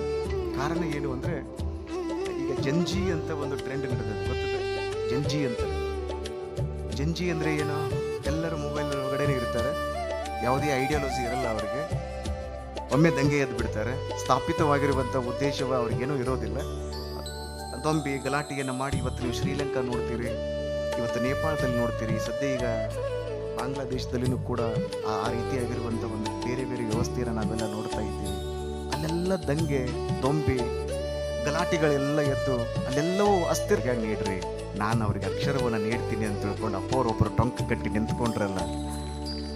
ಇದು ಜಂಗಮ ಆರಾಧನೆ, ಇದು ಜಂಗಮತ್ವದ ಲಕ್ಷಣ. ಇದು ಜಂಗಮ ಅಂದರೆ ಸಮಾಜ, ಸಮಾಜವನ್ನು ಮುನ್ನಡೆಸುವಂಥ ಶಕ್ತಿ. ಅಪ್ಪ ಅವರು ಲಿಂಗ ಪೂಜೆಯನ್ನು ಮಾಡ್ಕೊಂಡು ಮಠದೊಳಗೆ ಆರಾಮಾಗಿರ್ಬೋದಾಗಿತ್ತು. ಸಾವಿರ ಮಕ್ಕಳಿಗೆ ಶಿಕ್ಷಣವನ್ನು ಕಲಿಸಿದರೆ ವೃದ್ಧಾಶ್ರಮಗಳು ಹುಟ್ಟುಕೊಳ್ತಾವೆ. ಸಾವಿರ ಮಕ್ಕಳಿಗೆ ಕೇವಲ ಅಕ್ಷರಗಳನ್ನು ಕಲಿಸಿಬಿಟ್ಟಿವಿ ಅಂದರೆ ವೃದ್ಧಾಶ್ರಮಗಳು ಹುಟ್ಟುಕೊಳ್ತಾವೆ. ವೃದ್ಧಾಶ್ರಮಗಳು ಹುಟ್ಟುಕೊಳ್ಬಾರ್ದು. ಹಾಗಂತ ಹೇಳಿ ಅಕ್ಷರದ ಜೊತೆಗೆ ಸಂಸ್ಕಾರವನ್ನು ಕಲಿಸಬೇಕು ಅಂತ ಹೇಳಿ ಅಪ್ಪವರು ಕಂಕಣಬದ್ಧರಾಗಿ ನಿಂತುಕೊಂಡ್ರಲ್ಲ. ಇದು ಜಂಗಮ ಆರಾಧನೆ. ಈ ಸಮಾಜವನ್ನು ಮುನ್ನಡೆಸುವಂಥ ಶಕ್ತಿ ಅದು. ಹೀಗಾಗಿ ಈ ಗಂಡಬೇರುಂಡ ಪಕ್ಷಿಯ ಉದಾಹರಣೆಯನ್ನು ಬಹಳ ಚೆನ್ನಾಗಿ ಹೇಳ್ತಾರೆ. ನೀವೆಲ್ಲರೂ ಕೂಡ ಏನು ಚಿಂತನೆ ಮಾಡಬೇಕು ಅಂದರೆ, ನೀವು ಆತ್ಮ ಕಲ್ಯಾಣವನ್ನು ಸಾಧಿಸಬೇಕು, ಸಮಾಜ ಕಲ್ಯಾಣವನ್ನು ಸಾಧಿಸಬೇಕು. ಅವಾಗ ನೀವು ಪರಿಪೂರ್ಣರಾಗ್ತೀರಿ. ಇಲ್ಲದೆ ಹೋದರೆ ಕುಂಬಿನಿ ನರಕ ತಪ್ಪದು, ನರಕ ಬಂದ್ಬಿಡ್ತದೆ, ನರಕಕ್ಕೆ ಪ್ರಾಪ್ತರಾಗ್ತೀರಿ, ಭಾಜನರಾಗ್ತೀರಿ ಅಂತ ತಿಳ್ಕೊಂಡು ಅವರು ನೆನೆಸ್ತಾರೆ. ಹೀಗಾಗಿ ನಮ್ಮ ಪರಮ ಪೂಜ್ಯ ಮಹಾಸ್ವಾಮೀಜಿಯವರು ಈ ಭಾಗದಲ್ಲಿ ಬಹಳ ದೊಡ್ಡ ಪ್ರಮಾಣದಲ್ಲಿ ಮಕ್ಕಳಿಗಾಗಿ ಒಂದು ದೊಡ್ಡ ಪ್ರಸಾದ ನಿಲಯವನ್ನು ಕಟ್ಟಿ ಅವರು ಮುನ್ನಡೆಸ್ತಾ ಇರುವಂಥದ್ದನ್ನು ನೋಡಿದರೆ ಬಹಳ ಅಂದರೆ ಬಹಳ ಖುಷಿ ಅನ್ನಿಸ್ತದೆ. ನಾನು ಒಂದು ಮಾತನ್ನು ಹೇಳಿ ನನ್ನ ಮಾತುಗಳನ್ನು ನಾನು ಪೂರ್ಣಗೊಳಿಸ್ತೀನಿ. ನಾವು ಈಗ ಒಂದು ಸಂದರ್ಭ ಹೆಂಗದ ಅಂತಂದರೆ, ಮಕ್ಕಳಿಗೆ ಸಂಸ್ಕಾರವನ್ನು ನೀಡಬೇಕಾಗಿದೆ. ಕಾರಣ ಏನು ಅಂದರೆ, ಈಗ ಜಂಜಿ ಅಂತ ಒಂದು ಟ್ರೆಂಡ್ ನಡೆದಿದೆ, ಗೊತ್ತಿದೆ ಜಂಜಿ ಅಂತ. ಜಂಜಿ ಅಂದರೆ ಏನು? ಎಲ್ಲರೂ ಮೊಬೈಲ್ ಒಳಗಡೆ ಇರ್ತಾರೆ, ಯಾವುದೇ ಐಡಿಯಾಲಜಿ ಇರಲ್ಲ ಅವರಿಗೆ. ಒಮ್ಮೆ ದಂಗೆ ಎದ್ದು ಬಿಡ್ತಾರೆ, ಸ್ಥಾಪಿತವಾಗಿರುವಂಥ ಉದ್ದೇಶವ ಅವ್ರಿಗೇನೂ ಇರೋದಿಲ್ಲ. ದೊಂಬಿ ಗಲಾಟೆಯನ್ನು ಮಾಡಿ ಇವತ್ತು ನೀವು ಶ್ರೀಲಂಕಾ ನೋಡ್ತೀರಿ, ಇವತ್ತು ನೇಪಾಳದಲ್ಲಿ ನೋಡ್ತೀರಿ, ಸದ್ಯ ಈಗ ಬಾಂಗ್ಲಾದೇಶದಲ್ಲಿನೂ ಕೂಡ ಆ ರೀತಿಯಾಗಿರುವಂಥ ಒಂದು ಬೇರೆ ಬೇರೆ ವ್ಯವಸ್ಥೆಯನ್ನು ನಾವೆಲ್ಲ ನೋಡ್ತಾ ಇದ್ದೀವಿ. ಅಲ್ಲೆಲ್ಲ ದಂಗೆ ದೊಂಬಿ ಗಲಾಟೆಗಳೆಲ್ಲ ಎದ್ದು ಅಲ್ಲೆಲ್ಲವೂ ಅಸ್ಥಿರತೆ ಉಂಟಾಗ್ತಾ ಇರುವಂಥ ಸಂದರ್ಭದಲ್ಲಿ ಪರಮ ಪೂಜ್ಯ ಮಹಾಸ್ವಾಮೀಜಿಯವರು ಲಕ್ಷ ಲಕ್ಷ ಜನರಿಗೆ ಅದ್ಭುತವಾದ ಸಂಸ್ಕಾರವನ್ನು ನೀಡಬೇಕು. ಜಂಜಿ ಅಂದರೆ ದಂಗೆ ಹೇಳೋದಲ್ಲ, ಜಂಜಿ ಅಂದರೆ ಶಾಂತಿಯನ್ನು ಕಾಪಾಡಿಕೊಳ್ಬೇಕು ಅನ್ನುವಂಥ ಸಂದೇಶ ಅದು ಕೊಪ್ಪಳ ನೆಲದಿಂದ ಹೋಗ್ತಾ ಇದೆಯಲ್ಲ. ವಿಚಾರ ಮಾಡ್ರಿ ನೀವು. ನಾನು ಬರುವಾಗ ನೋಡ್ತಿದ್ದೆ, ಈ ಜಗತ್ತಿನೊಳಗೆ ಒಂದೇ ದಿನದೊಳಗೆ ಭಾಳ ಅಂದ್ರೆ ಭಾಳ ಗಾಡಿಗಳ ಸರ್ವಿಸ್ ಎಲ್ಲಿ ಆಗ್ತೈತೆಪ್ಪ. ಒಂದು ವರ್ಷದೊಳಗೆ ಒಂದು ಗಾಡಿ, ಬಹಳ ಗಾಡಿಗಳ ಸರ್ವಿಸ್ ಎಲ್ಲಿ ಆಗ್ತೈತಿ? ಅಮೇರಿಕಾದ ಕ್ಯಾಲಿಫೋರ್ನಿಯಾದೊಳಗೆ ಆಗ್ತೈತೆ. ಒಂದು ವರ್ಷಕ್ಕೆ ಒಂದು ಸರ್ವಿಸ್ ಸೆಂಟರ್ ಒಳಗೆ 1 ಲಕ್ಷ ಗಟ್ಟಲೆ ಕಾರುಗಳಿಗೆ ಸರ್ವಿಸ್ ಮಾಡ್ತಾರಂತೆ ಕ್ಯಾಲಿಫೋರ್ನಿಯಾದೊಳಗೆ. 1 ಲಕ್ಷ ಗಟ್ಟಲೆ ಕಾರುಗಳಿಗೆ, 1 ಲಕ್ಷ ಕಾರುಗಳಿಗೆ ಸರ್ವಿಸ್ ಆಗಿದ್ದನ್ನೇ ನಾವು ದೊಡ್ಡದಂತ ತಿಳ್ಕೊಂಡು ಹೇಳ್ತೀವಿ. ಅಲ್ಲಿ 4 ಗಾಲಿಯ ಕಾರುಗಳಿಗೆ ಸರ್ವಿಸ್ ನಡೀತದೆ ಕ್ಯಾಲಿಫೋರ್ನಿಯಾದಲ್ಲಿ. ಇಲ್ಲಿ 2 ಕಾಲುಗಳ ಗಾಡಿಗಳದ ನೋಡ್ರಿ. 7-8 ಲಕ್ಷ ಗಾಡಿಗಳಿಗೆ ಸ್ಪಿರಿಚುವಲ್ ಸರ್ವಿಸ್ ಸೆಂಟರ್ ಎಲ್ಲಿದೆ ಅಂತಂದ್ರೆ ಅದು ಕೊಪ್ಪಳದೊಳಗದ. ಅರೆ 7-8 ಲಕ್ಷ ಜನ ಎಲ್ಲ ಸೇರಿ ಒಂದಿಷ್ಟು ಕಾಲು ತುಳಿತ ಆಗಂಗಿಲ್ಲ, ಒಂದಿಷ್ಟು ಹೆಚ್ಚು ಕಡಿಮೆ ಆಗಂಗಿಲ್ಲ. RCB ನೋಡಿರಿ, ರಾಯಲ್ ಚಾಲೆಂಜರ್ಸ್ ಬೆಂಗಳೂರು ಈ ಸಲ ಕಪ್ ನಮ್ಮದೇ ಅಂತ ಕಪ್ ತಗೊಂಡೇ ಬಿಟ್ವಿ. 18 ವರ್ಷ ಆಯಿತು, ಗದ್ಲಕ್ಕೆ ಬಿತ್ತು. 35,000 ಜನ ಕುತ್ಕೊಳ್ಬಹುದಾಗಿರುವಂಥ ಒಂದು ಸಂದರ್ಭಕ್ಕೆ 2 ಲಕ್ಷ ಜನ ಬಂದಿದ್ದಕ್ಕೆ ಕಲ್ಲೋಲ ಆಗಿಬಿಡ್ತು. ಇಡೀ ರಾಜ್ಯಾದ್ಯಂತ ಬಹಳ ದೊಡ್ಡದಾಗಿರುವಂಥ ಸೂತಕದ ವಾತಾವರಣ ನಿರ್ಮಾಣ ಆಯಿತು. ಇಲ್ಲಿ 7-8 ಲಕ್ಷ ಜನ ಬಂದ್ರೂ ಕೂಡ ಒಬ್ಬರಿಗೂ ಹೆಚ್ಚು ಕಡಿಮೆ ಆಗಂಗಿಲ್ಲ ಅಂದ್ರೆ ಗವಿಸಿದ್ಧಾರ್ಜನ ಆಶೀರ್ವಾದ ಎಷ್ಟು ದೊಡ್ಡದಿರಬೇಕು. ಇದು ಅದನ್ನೆಲ್ಲ ನೀವು ನೋಡಿದಿರಿ ಅಂದರೆ ಅಂಥದ್ದೊಂದು ಕಂಪನಿಗಳು, ಅಂಥದ್ದೊಂದು ವೈಬ್ಸ್ ಅಂತ ನಾವೇನು ಕರಿತೀವಲ್ಲ, ಅದನ್ನೆಲ್ಲ ನೀವು ಇಲ್ಲಿ ನೋಡ್ಬೋದು. ಆ ಮಕ್ಕಳನ್ನು ನಾವು ಟಿವಿಯಲ್ಲಿ ಮೊಬೈಲ್ಗಳಲ್ಲಿ ನೋಡುವಂಥ ಸಂದರ್ಭದಲ್ಲಿ ಭಾಳ ಖುಷಿ ಅನ್ನಿಸ್ತದೆ. ಅಪ್ಪ ಅವರನ್ನ ಎಲ್ಲರಿಗೂ ಊಟಕ್ಕೆ ನೀಡ್ತಿರ್ತಾರೆ, ಅಪ್ಪ ಅವರನ್ನ ಎಲ್ಲರಿಗೂ ಪ್ರಸಾದಕ್ಕೆ ನೀಡ್ತಿರ್ತಾರೆ. ಇದನ್ನೆಲ್ಲ ನೋಡಿದ್ರೆ ನನಗೆ ಅನ್ನಿಸ್ತದೆ, ಬೋಧಿ ಧರ್ಮ ಅಂತ ಗುರುಗಳಿದ್ರು, ಅಡ್ಡಾಡ್ಕೊಂಡು ಹೋಗ್ತಿದ್ರಿ ಅವ್ರು. ಒಬ್ಬ ರಾಜ ಮುಖ ಸಾಪು ಇಟ್ಕೊಂಡು ಕೂತಿದ್ದ. ಯಾಕೆ ಮುಖ ಸಾಪು ಇಟ್ಕೊಂಡಿಯಪ್ಪ ಅಂತ ಕೇಳಿದ್ವಿ. ಏನಿಲ್ರಿ, ನಮ್ಮ ಕುದುರೆ ಮೊದಲು ಭಾಳ ಚಂದ ಓಡ್ತಿತ್ತು, ಈಗ ಯಾಕೋ ಕುಂಟಾಕತ್ತದ.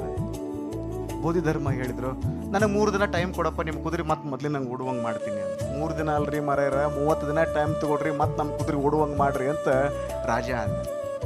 ಸೂಕ್ಷ್ಮವಾಗಿ ಆ ಕುದುರೆ ನೋಡಿದ್ರಿ ಅವರು. ರಾಜನ ಕರೆದ್ರು. 3 ನಿಮಿಷನಾಗ ಗೊತ್ತಾಗ್ಬಿಡ್ತು ಕುದುರೆ ಯಾಕೆ ಕುಂಟಾಕತ್ತದ ಅಂತ. ರಾಜನ ಕರೆದು ಕೇಳಿದ್ರು, ನಾವೊಂದು ಹೇಳುವಂಥ ಕೆಲಸ ನೀವು ಮಾಡ್ತೀನಿ ಹೇಳಿ, ನಮ್ಮ ಕುದುರೆ ಮತ್ತೆ ಮೊದಲೇ ನಂಗೆ ಓಡುವಂಗಾಗಲಿ. ಅವಾಗ ಬೋಧಿ ಧರ್ಮ ಹೇಳಿದರು, ಆ ಕುದುರೆಗೆ ಏನು ಟ್ರೈನಿಂಗ್ ಕೊಡಕತ್ತಾನಲ್ಲ, ಮೊದಲು ಅವನ ಕೆಲಸದಿಂದ ತೆಗೆದು ಹಾಕಂದ್ರೆ. ಯಾಕ್ರಿ ಅಂತ ರಾಜ ಕೇಳಿ. ಕುದುರೆಗೆ ಏನು ಟ್ರೈನಿಂಗ್ ಕೊಡಕತ್ತಾನಲ್ಲ, ಅವ ಕುಂಟದ. ಚಂದಿಲ್ರ ಕತೆ. ಆ ಕುದುರೆಗೆ ಏನು ಟ್ರೈನಿಂಗ್ ಕೊಡಕತ್ತಾನಲ್ಲ, ಅವ ಕುಂಟದಾನ. ಆ ಕುದುರೆ ಏನು ತಿಳ್ಕೊಂಡೈತೆ ಅಂದ್ರೆ, ನನಗೆ ಟ್ರೈನಿಂಗ್ ಕೊಡವ ಕುಂಟದಾನ ಅಂದ್ರೆ ಕುಂಟದ ಬರೋವರೆಗೆ ಕುದುರೆ ತಿಳ್ಕೊಂಡೈತೆ. ಅವನು ತೆಗೆದು ಹಾಕು, ದಷ್ಟು ಹುಡುಗರು ಒಬ್ಬ ನೇಮಕ ಮಾಡೋ, ಮಸ್ತಂಗೆ ಮುಂದೆ ಓಡಬೇಕು, ಅದು ನೋಡಿ ಕುದುರೆ ಓಡ್ತೈತೆ ಅಂತ ತಿಳ್ಕೊಂಡು ಹೇಳಿದ್ರು. ಅವ್ನು ಹಂಗೆ ಮಾಡಿದ, ಮತ್ತೆ ಕುದುರೆ ಓಡಾಕೈತ್ರಿ. ಹೌದ್ರಿ ಅಪ್ಪ ಅವ್ರ, ಆ ಕುಂಟು ಕುದುರೆ ಕತೆ ನಮಗೆ ಯಾಕೆ ಹೇಳಕತ್ತೀರತ್ ನೀವು ನೋಡಕತ್ತೀರಿ. ಕೊಪ್ಪಳದೊಳಗೆ ಎಲ್ಲ ನೀವು ಭಕ್ತರು ಏನಿದಿರಲ್ಲ, ನೀವು ಕಾಟೇವಾಡಿ ಕುದುರೆ ಯಾಕೆ ಆಗಿರಿ ಅಂದ್ರೆ, ನಿಮಗೆ ಟ್ರೈನಿಂಗ್ ಕೊಡುವಂಥ ಸ್ವಾಮಿಗಳು ಭಾಳ ಚಲೋದಾರ ಅನ್ನೋ ಕಾರಣಕ್ಕಾಗಿ ನೀವೆಲ್ಲರೂ ಕಾಟೇವಾಡಿ ಕುದುರೆ ಆಗಿರಿ. ಹಿಂಗೆ ಹೇಳ್ಕೊತ ಹೋಗ್ಬೇಕು ನೋಡ್ರಿ. ಬೆಳತನ ಹೇಳ್ರು ಕೇಳ್ತಿರ್ರಿ, ಬೆಳತನ ಹೇಳ್ಬೇಕು ನಿಮಗೆ. ಹೆಂಗೆ ಹೇಳ್ರು ಕೇಳ್ತೀರಿ. ನಿಮ್ಮನ್ನೆಲ್ಲ ನೋಡ್ರಿ ನನಗೆ ಭಾಳ ಖುಷಿ ಅನ್ನಿಸ್ತದೆ. ಯಾಕೆ ಹೇಳ್ರಿ, ಚುಮ್ಮು ಚಳಿ ಒಳಗೆ ಎಲ್ಲಿಗೆಲ್ಲ ಸುತ್ತಕೊಂಡು ನನಗೂ ಚಳಿ ಹತ್ತೈತಿ. ಈಗ ಆದರೂ ಬಂದು ನಾ ಹಂಗೆ ಕೈ ತಿಕ್ಕೋತನ ಕೂತ್ಕೊಂಡಿದ್ದೆ ಅಲ್ಲಿ. ಎಷ್ಟು ಚಂದ ಕೂತ್ಕೊಂಡ್ರಿ ನೋಡ್ರಿ. ನಿಮ್ಗೆ ಯಾರಿಗೂ ಈಗ ಊಟದ ಕಡೆ ಲಕ್ಷ್ಯ ಇಲ್ಲ. ಈಗ ಅಲ್ಲಮ ಪ್ರಭುದೇವ್ರು ಭಾಳ ಚಂದ ಹೇಳ್ತಾರೆ. ಅಜ್ಜಾರ್ ಭಾಳ ಚಂದ ಹೇಳಕತ್ತಾರ, ಅದು ಹಂಗ ಕುಂಡ್ರು ಮಂದಿ ಅಲ್ರಿ, ಉಂಡು ಬಂದ ಕೂತಾರ ಅವರು ಅಂತೆ. ಭಾಳ ಚಂದ ಹೇಳಿದ್ರು ಅಜ್ಜಾರ್ ಅವರು.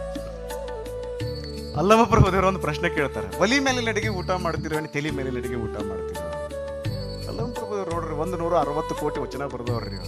ಅವ್ರು ಭಾಳ ಚಂದ ಕೇಳ್ತಾರೆ, ಒಲಿ ಮೇಲಿನ ಅಡಿಗೆ ಊಟ ಮಾಡಿದ್ರಿ ಅಂದ್ರೆ 4 ಗಂಟೆಗಳವರೆಗೆ ಸಂತೃಪ್ತಿ ಸಿಗ್ತದೆ. ತಲೆ ಮೇಲಿನ ಅಡಿಗೆ ಊಟ ಮಾಡಿಬಿಟ್ರಿ ಅಂದ್ರೆ ಜೀವನ ಪರ್ಯಂತ ಸಂತೃಪ್ತಿ ಸಿಗ್ತೈತಿ ಅಂತ ತಿಳ್ಕೊಂಡು ಅಲ್ಲಮ ಪ್ರಭುದೇವ್ರು ಹೇಳ್ತಾರೆ, ನೀವೆಲ್ಲರೂ ಒಲಿ ಮೇಲಿನ ಅಡಿಗೆನೂ ಊಟ ಮಾಡಿದ್ರಿ, ತಲೆ ಮೇಲಿನ ಅಡಿಗೆನೂ ಊಟ ಮಾಡಾಕತ್ರಿ, ಎಷ್ಟು ಚಂದ ಕೂತಿರಿ ನೋಡ್ರಿ. ಶಿವನ ಮುಂದೆ ನಂದಿ ಕೂತಂಗೆ ಮಂದಿ ಎಲ್ಲ ಕೂತಿರಿ ನೀವು. ಈ ಸದ್ಯ ಜಗತ್ತಿನೊಳಗೆ ಮೊಬೈಲ್ ಮೇನಿಯಾ ಅನ್ನುವಂಥದ್ದು ನಡೆದಿದೆ. ಮೊಬೈಲ್ ಏನಾದರೂ ಅಪ್ಪಿ ತಪ್ಪಿ ಟಕ್ ಅಂತ ಬಂದಾಗಿಬಿಟ್ರೆ ಏನಾಕೈತಪ್ಪ. ನಾನು ಒಂದು ಇಂಟರ್ನ್ಯಾಷನಲ್ ಮ್ಯಾಗ್ಝಿನ್ ಓದ್ತಿದ್ದೆ, ಅಪ್ಪಿ ತಪ್ಪಿ ಮೊಬೈಲ್ ಫೋನ್ಗಳು ಒಮ್ಮೆ ಟಕ್ ಅಂತ ಬಂದಾದ್ರೆ ಏನಾಕೈತೆ. ಸ್ಯಾಟಲೈಟ್ ಸಮಸ್ಯೆಯಿಂದಾಗಿ ಕೇವಲ ಕರ್ನಾಟಕ ಅಷ್ಟೇ ಅಲ್ಲ, ಇಡೀ ಜಗತ್ತಿನಾದ್ಯಂತ ಒಮ್ಮೆ ಫೋನ್ಗಳು ಬಂದಾಗಿಬಿಟ್ರೆ ಏನಾಕತಿ. ಆ ಸೈಕಿಯಾಟ್ರಿಸ್ಟ್ ಹೇಳ್ತಾರೆ, ಹಂಗೇನಾದರೂ ಎಲ್ಲರ ಮೊಬೈಲ್ ಫೋನ್ಗಳು ಟಕ್ ಅಂತ ಒಮ್ಮೆ ಬಂದಾಗಿಬಿಟ್ರೆ 170% ಮಂದಿಗೆ ಹುಚ್ಚಿಡಿತಿತ್ತು. ಎಷ್ಟು ಪರ್ಸೆಂಟ್ ರೀ? 170% ಮಂದಿಗೆ ಹುಚ್ಚಿಡಿತದೆ, 30% ಮಂದಿಗೆ ಹುಚ್ಚಿಡಂಗಿಲ್ಲ. ಅಂಥವ್ರಿಗೆ ಹುಚ್ಚಿಡಂಗಿಲ್ಲ ಅಂದ್ರೆ ಚುಮ್ಮು ಚಳಿ ಒಳಗೆ ಏನು ಪ್ರವಚನ ಕೇಳಕತ್ತಿರಲ್ಲ ನಿಮ್ಮಂಥವ್ರಿಗೆ ಯಾರಿಗೂ ಹುಚ್ಚಿಡಿಯುವಂಥ ಪ್ರಶ್ನೆನೇ ಬರಂಗಿಲ್ಲ. ಇಟ್ಟು ಹವಾ ಹಾಕೋತ ಹೋಗ್ಬೇಕ್ರಿ ನಿಮಗೆ. ನಾವು ನಮ್ಮ ಪ್ರವಚನ ಹೇಳ್ಬೇಕಂದ್ರೆ ಸುಮ್ಮನೆ ಬರೀ ಹಿಂಗೆ ಹವಾ ಹಾಕೊಂತ ಹೋಗ್ಬೇಕು ನಾವು. ಆದ್ರೆ ನನಗೆ ಭಾಳ ಖುಷಿ ಅನಿಸ್ತದೆ ನೋಡ್ರಿ. ಇಲ್ಲ ತಂಪಾದ ವಾತಾವರಣದೊಳಗೂ ಕೂಡ ತಾವೆಲ್ಲ ಕೂತ್ಕೊಂಡಿರಿ. ಒಂದು ಮಾತನ್ನು ಹೇಳಿ ನನ್ನ ಮಾತನ್ನು ನಾನು ಪೂರ್ಣಗೊಳಿಸ್ತೀನಿ. APJ ಅಬ್ದುಲ್ ಕಲಾಂ ಅವರು ಯುರೋಪಿಯನ್ ಪಾರ್ಲಿಮೆಂಟಿಗೆ ಹೋಗಿ ಒಂದು ಮಾತು ಹೇಳ್ತಾರೆ. ನನಗೆ ತುಂಬ ಖುಷಿ ಕೊಡುವಂಥ ಮಾತು. ತಮಿಳುನಾಡಿನ ಒಬ್ಬ ಪೊಯೆಟ್ ಬರೆದಿರುವಂಥ ತಮಿಳಿನ ಒಂದು ಪೊಯಮ್ನ ಅವರು ಇಂಗ್ಲೀಷ್ಗೆ ಟ್ರಾನ್ಸ್ಲೇಟ್ ಮಾಡಿ ಹೇಳ್ತಾರೆ. ಲಕ್ಷ್ಯ ಕೊಟ್ಟು ತಾವೆಲ್ಲ ಕೇಳಬೇಕು. Where there is righteousness in the heart, there is beauty in the character. When there is beauty in the character, there is harmony in the home. When there is harmony in the home, there is order in the nation. When there is order in the nation, there is peace in the world. ಈ ಮಾತು ಹೇಳಿದಾಗ ಜೋರಾಗಿ ಚಪ್ಪಾಳೆ ತಟ್ಟಿ ಅವ್ರ ಮಾತುಗಳನ್ನು ಸ್ವಾಗತ ಮಾಡಿಕೊಂಡ್ರು. ಎಷ್ಟು ಚೆನ್ನಾಗಿ ಅವ್ರ ಮಾತುಗಳನ್ನು ಸ್ವಾಗತ ಮಾಡಿಕೊಂಡ್ರು ಅಂದರೆ, where there is righteousness in the heart, there is beauty in the character. Righteousness ಅಂದರೆ ಏನು? ಹೃದಯದಲ್ಲಿ ಸನ್ನಡತೆ ಇರಬೇಕು. ನಾನು ಗುರುಗಳು ಮಾಡುವಂಥ ಎಲ್ಲ ಕಾರ್ಯಗಳನ್ನು ನೋಡ್ರಿ, ನೀವು ಕರ್ನಾಟಕದ ಮಠಗಳನ್ನು ಸೂಕ್ಷ್ಮವಾಗಿ ಗಮನಿಸಬೇಕು.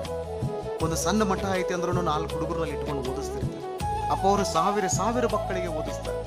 ಎಲ್ಲ ಕಡೆಗೂ ಮಠಗಳನ್ನ ನೀವು ಸೂಕ್ಷ್ಮವಾಗಿ ಗಮನಿಸಿ. ಸಣ್ಣ ಮಠ ಐತಿ ಅಂದ್ರೂ 4 ಮಕ್ಕಳನ್ನಾದ್ರೂ ಅವ್ರು ಓದಿಸ್ತಿರ್ತಾರೋ. ಇಲ್ಲಿ ರೈಚಿಯಸ್ನೆಸ್ ಅಂದ್ರೆ ಏನು? ಸದಾಚಾರವನ್ನು ಮಕ್ಕಳಲ್ಲಿ ಇನ್ಸ್ಟಿಲ್ ಮಾಡಬೇಕು. ಇಲ್ಲದೆ ಹೋದ್ರೆ ಏನಾಗ್ಬಿಡ್ತದೆ, ಈಗ ಮಕ್ಕಳಂತೂ ಮೊಬೈಲ್ ಒಳಗೆ ಅಡಿಕ್ಟ್ ಆಗಿಬಿಟ್ಟಾರೆ. ನೀವು ಸಣ್ಣ ಹುಡುಗರು ಅಲ್ಲಿ ಆಟ ಆಡ್ತಿರ್ತಾರೆ, ಪಬ್ಜಿ ಗೇಮ್ ಆಡ್ತಿರ್ತಾರೆ. ಪಟ್ ಅಂತ ಅವ್ರ ಕೈಯಾಗಿನ ಮೊಬೈಲ್ ಫೋನ್ ಹಿಸ್ಕೊಂಡ್ರಿ ಅಂದ್ರೆ ಅವ್ರು ಹೆಂಗೆ ನೆಲ ಗುದ್ದಿ ಹೇಳ್ತಾರೆ ಅಂದ್ರೆ ಇನ್ನೇನು 4 ಇಂಚ್ ನೀರ ಜಿಗಿಸ್ತಾರೆ ಏನಪ್ಪ ಅನ್ನೋ ಅಷ್ಟರ ಮಟ್ಟಿಗೆ ನೆಲ ಗುದ್ದಿ ಹೇಳ್ತಿರ್ತಾರೆ. ಇದೆಲ್ಲ ಆಗ್ತಾ ಇದೆ. ಅಂಥ ಹಿನ್ನೆಲೆಯಲ್ಲಿ ರೈಚಿಯಸ್ನೆಸ್ ಅಂದರೆ ಸದಾಚಾರವನ್ನು ಮಕ್ಕಳಲ್ಲಿ ಕಲಿಸಬೇಕು ಅಂತ ಹೇಳಿ ಗುರುಗಳು ಬಹಳ ದೊಡ್ಡ ಕಾಯಕ ಕೈಂಕರ್ಯವನ್ನು ಮಾಡ್ತಾ ಇದ್ದಾರೆ. ಕೊನೆಗೊಂದು ಮಾತನ್ನು ಹೇಳಿ ನನ್ನ ಮಾತನ್ನು ಪೂರ್ಣಗೊಳಿಸ್ತೇನೆ.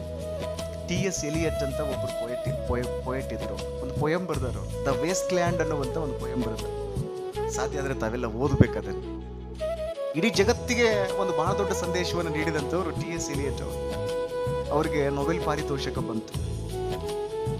ಆ ವೇಸ್ಟ್ ಲ್ಯಾಂಡ್ ಅನ್ನುವಂಥ ಒಂದು ಪೊಯಮಲ್ಲಿ ಕೊನೆಗೊಂದು ಮಾತು ಹೇಳ್ತಾರೆ ಅವರು. ನನಗೆ ಬಹಳ ಖುಷಿ ಕೊಡುವಂಥ ಮಾತದು. ಈ ಬೃಹದಾರಣ್ಯಕ ಉಪನಿಷತ್ತಿನ ಒಂದು ಮಾತನ್ನು ಹೇಳ್ತಾರೆ.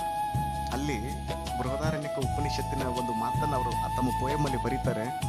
ಈ ವರ್ಲ್ಡ್ ವಾರ್ ಎಲ್ಲ ನಡೀತಾ ಇತ್ತಲ್ಲ, ಆ ಸಂದರ್ಭಕ್ಕೆ ಅನುಗುಣವಾಗಿ ಅವರು ಬರೀತಾರೆ, ದತ್ತ ಅಂದ್ರೆ ಕೊಡಬೇಕು ನೀವು ಅಂತ. ಆ ಬೃಹದಾರಣ್ಯಕ ಒಂದು ಕ್ಯಾರೆಕ್ಟರ್. ರೈಚಿಯಸ್ನೆಸ್ ಅಂದ್ರೆ ಏನು? ಹೃದಯದಲ್ಲಿ ಸನ್ನಡತೆ ಇರಬೇಕು.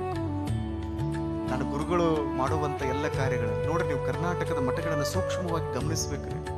ಒಂದು ಸಣ್ಣ ಮಠ ಐತಿ ಅಂದ್ರೂ 4 ಹುಡುಗರಲ್ಲಿ ಇಟ್ಕೊಂಡು ಓದಿಸ್ತಿರ್ತಾರೆ. ಅಪ್ಪ ಅವರು ಸಾವಿರ ಮಕ್ಕಳಿಗೆ ಓದಿಸ್ತಾರೆ. ಎಲ್ಲ ಕಡೆಗೂ ಮಠಗಳನ್ನ ನೀವು ಸೂಕ್ಷ್ಮವಾಗಿ ಗಮನಿಸ್ರಿ. ಸಣ್ಣ ಮಠ ಐತಿ ಅಂದ್ರೂ 4 ಮಕ್ಕಳನ್ನಾದ್ರೂ ಅವ್ರು ಓದಿಸ್ತಿರ್ತಾರೋ. ಇಲ್ಲಿ ರೈಚಿಯಸ್ನೆಸ್ ಅಂದ್ರೆ ಏನು? ಸದಾಚಾರವನ್ನು ಮಕ್ಕಳಲ್ಲಿ ಇನ್ಸ್ಟಿಲ್ ಮಾಡಬೇಕು. ಇಲ್ಲದೆ ಹೋದ್ರೆ ಏನಾಗ್ಬಿಡ್ತದೆ, ಈಗ ಮಕ್ಕಳಂತೂ ಮೊಬೈಲ್ ಒಳಗೆ ಅಡಿಕ್ಟ್ ಆಗಿಬಿಟ್ಟಾರೆ. ನೀವು ಸಣ್ಣ ಹುಡುಗರು ಅಲ್ಲಿ ಆಟ ಆಡ್ತಿರ್ತಾರೆ, ಪಬ್ಜಿ ಗೇಮ್ ಆಡ್ತಿರ್ತಾರೆ. ಪಟ್ ಅಂತ ಅವ್ರ ಕೈಯಾಗಿನ ಮೊಬೈಲ್ ಫೋನ್ ಹಿಸ್ಕೊಂಡ್ರಿ ಅಂದ್ರೆ ಅವ್ರು ಹೆಂಗೆ ನೆಲ ಗುದ್ದಿ ಹೇಳ್ತಾರೆ ಅಂದ್ರೆ ಇನ್ನೇನು 4 ಇಂಚ್ ನೀರ ಜಿಗಿಸ್ತಾರೆ ಏನಪ್ಪ ಅನ್ನೋ ಅಷ್ಟರ ಮಟ್ಟಿಗೆ ನೆಲ ಗುದ್ದಿ ಹೇಳ್ತಿರ್ತಾರೆ. ಇದೆಲ್ಲ ಆಗ್ತಾ ಇದೆ. ಅಂಥ ಹಿನ್ನೆಲೆಯಲ್ಲಿ ರೈಚಿಯಸ್ನೆಸ್ ಅಂದರೆ ಸದಾಚಾರವನ್ನು ಮಕ್ಕಳಲ್ಲಿ ಕಲಿಸಬೇಕು ಅಂತ ಹೇಳಿ ಗುರುಗಳು ಬಹಳ ದೊಡ್ಡ ಕಾಯಕ ಕೈಂಕರ್ಯವನ್ನು ಮಾಡ್ತಾ ಇದ್ದಾರೆ. ಕೊನೆಗೊಂದು ಮಾತನ್ನು ಹೇಳಿ ನನ್ನ ಮಾತನ್ನು ಪೂರ್ಣಗೊಳಿಸ್ತೀನಿ. T.S. ಎಲಿಯಟ್ ಅಂತ ಒಬ್ಬರು ಪೊಯೆಟ್ ಇದ್ರು. ಒಂದು ಪೊಯಂ ಬರೆದರು, ದ ವೇಸ್ಟ್ ಲ್ಯಾಂಡ್ ಅನ್ನುವಂಥ ಒಂದು ಪೊಯಂ ಬರೆದರು. ಸಾಧ್ಯ ಆದರೆ ತಾವೆಲ್ಲ ಓದಬೇಕು ಅದನ್ನು. ಇಡೀ ಜಗತ್ತಿಗೆ ಒಂದು ಬಹಳ ದೊಡ್ಡ ಸಂದೇಶವನ್ನು ನೀಡಿದಂಥವ್ರು T.S. ಎಲಿಯಟ್ ಅವರು. ಅವರಿಗೆ ನೊಬೆಲ್ ಪಾರಿತೋಷಕ ಬಂತು. ಆ ವೇಸ್ಟ್ ಲ್ಯಾಂಡ್ ಅನ್ನುವಂಥ ಒಂದು ಪೊಯಮಲ್ಲಿ ಕೊನೆಗೊಂದು ಮಾತು ಹೇಳ್ತಾರೆ ಅವರು. ನನಗೆ ಬಹಳ ಖುಷಿ ಕೊಡುವಂಥ ಮಾತು. ಈ ಬೃಹದಾರಣ್ಯಕ ಉಪನಿಷತ್ತಿನ ಒಂದು ಮಾತನ್ನು ಹೇಳ್ತಾರೆ. ಅಲ್ಲಿ ಬೃಹದಾರಣ್ಯಕ ಉಪನಿಷತ್ತಿನ ಒಂದು ಮಾತನ್ನು ಅವರು ತಮ್ಮ ಪೊಯಮಲ್ಲಿ ಬರೀತಾರೆ. ಈ ವರ್ಲ್ಡ್ ವಾರ್ ಎಲ್ಲ ನಡೀತಾ ಇತ್ತಲ್ಲ, ಆ ಸಂದರ್ಭಕ್ಕೆ ಅನುಗುಣವಾಗಿ ಅವರು ಬರೀತಾರೆ, ದತ್ತ ಅಂದ್ರೆ ಕೊಡಬೇಕು ನೀವು ಅಂತ. ಆ ಬೃಹದಾರಣ್ಯಕ ಉಪನಿಷತ್ತಿನ ಮಾತಿನ ಬಗ್ಗೆ ಅವರು ಹೇಳಿ ಮುಂದಕ್ಕೆ ಕೊರಿತಾರೆ ಅವರು. ನೀವು ಕೊಡಬೇಕು, ಕಂಪ್ಯಾಷನ್, ದಯತ್ವ, ಕಂಪ್ಯಾಷನ್ ಇಟ್ಕೋಬೇಕು, ನಿಮ್ಮ ಹೃದಯದ ತುಂಬೆಲ್ಲ ಪ್ರೀತಿ ಇಟ್ಕೋಬೇಕು. ಮೂರನೇ ಮಾತು ಹೇಳ್ತಾರೆ, ದಮ್ಯತ ಅಂದ್ರೆ ಸೆಲ್ಫ್ ಕಂಟ್ರೋಲ್ ಅಂತ ಹೇಳ್ತೀವಿ. ನೀಡಬೇಕು, ಹೃದಯದ ತುಂಬ ಪ್ರೀತಿ ಇಟ್ಟುಕೊಂಡು ನೀಡಬೇಕು. ನಿಮ್ಮ ಮನಸ್ಸನ್ನು ನೀವು ಶಾಂತಿಯುತವಾಗಿ ಇಟ್ಟುಕೊಂಡು ಸೆಲ್ಫ್ ಕಂಟ್ರೋಲ್ ಅನ್ನು ಮಾಡಬೇಕು. ಇವು ಮೂರನ್ನೂ ಮಾಡಿಬಿಟ್ರಿ ಅಂದ್ರೆ ಓಂ ಶಾಂತಿ ಶಾಂತಿ ಶಾಂತಿ ಅಂತ ಒಬ್ಬ ಕ್ರಿಶ್ಚಿಯನ್ ಪೊಯೆಟ್ ಈ ಮಾತುಗಳನ್ನು ಬರೀತಾರೆ. ಅಂದರೆ ನಾವೆಲ್ಲ ಹೆಮ್ಮೆ ಪಡಬೇಕು. ಮಕ್ಕಳಿಗೆ ನೀಡುವಂಥದ್ದನ್ನು ಕಲಿಸ್ತಾರೆ, ಮಕ್ಕಳಿಗೆ ದಯಾಗುಣವನ್ನು ಕಲಿಸ್ತಾರೆ, ಮಕ್ಕಳಿಗೆ ತಮ್ಮ ಆತ್ಮ ನಿಗ್ರಹವನ್ನು ಹೆಂಗೆ ಮಾಡ್ಕೊಳ್ಬೇಕು, ಮನೋನಿಗ್ರಹವನ್ನು ಹೆಂಗೆ ಮಾಡ್ಕೊಳ್ಬೇಕು ಅನ್ನುವಂಥದ್ದನ್ನು ಕಲಿಸ್ತಾರೆ. ಹೀಗಾಗಿ ಇಡೀ ಜಗತ್ತಿನಲ್ಲಿ ಶಾಂತಿ ಅನ್ನುವಂಥದ್ದು ನೆಲೆಸುತ್ತೆ. ಈ ಮೂರೂ ತತ್ವಗಳನ್ನು ನೀವು ನೋಡಬೇಕು ಅಂದರೆ ನೀವು ಕೊಪ್ಪಳಕ್ಕೇ ಬರಬೇಕು, ಗವಿಸಿದ್ದೇಶ್ವರ ಮಠಕ್ಕೇ ಬರಬೇಕು. ಅಪ್ಪವರು ಇಂಥದ್ದೊಂದು ಅದ್ಭುತವಾದ ಒಂದು ಬಹಳ ದೊಡ್ಡ ಪ್ರವಾಹದ ರೀತಿಯಲ್ಲಿ ಸಮರೋಪಾದಿಯಲ್ಲಿ ಅವ್ರ ಮಕ್ಕಳ ಕಲ್ಯಾಣಕ್ಕಾಗಿ ಕೆಲಸ ಮಾಡುವಂಥದ್ದನ್ನು ನೋಡಿದರೆ ನಿಜಕ್ಕೂ ಬಹಳ ಅಂದರೆ ಬಹಳ ಖುಷಿ ಅನ್ನಿಸ್ತದೆ.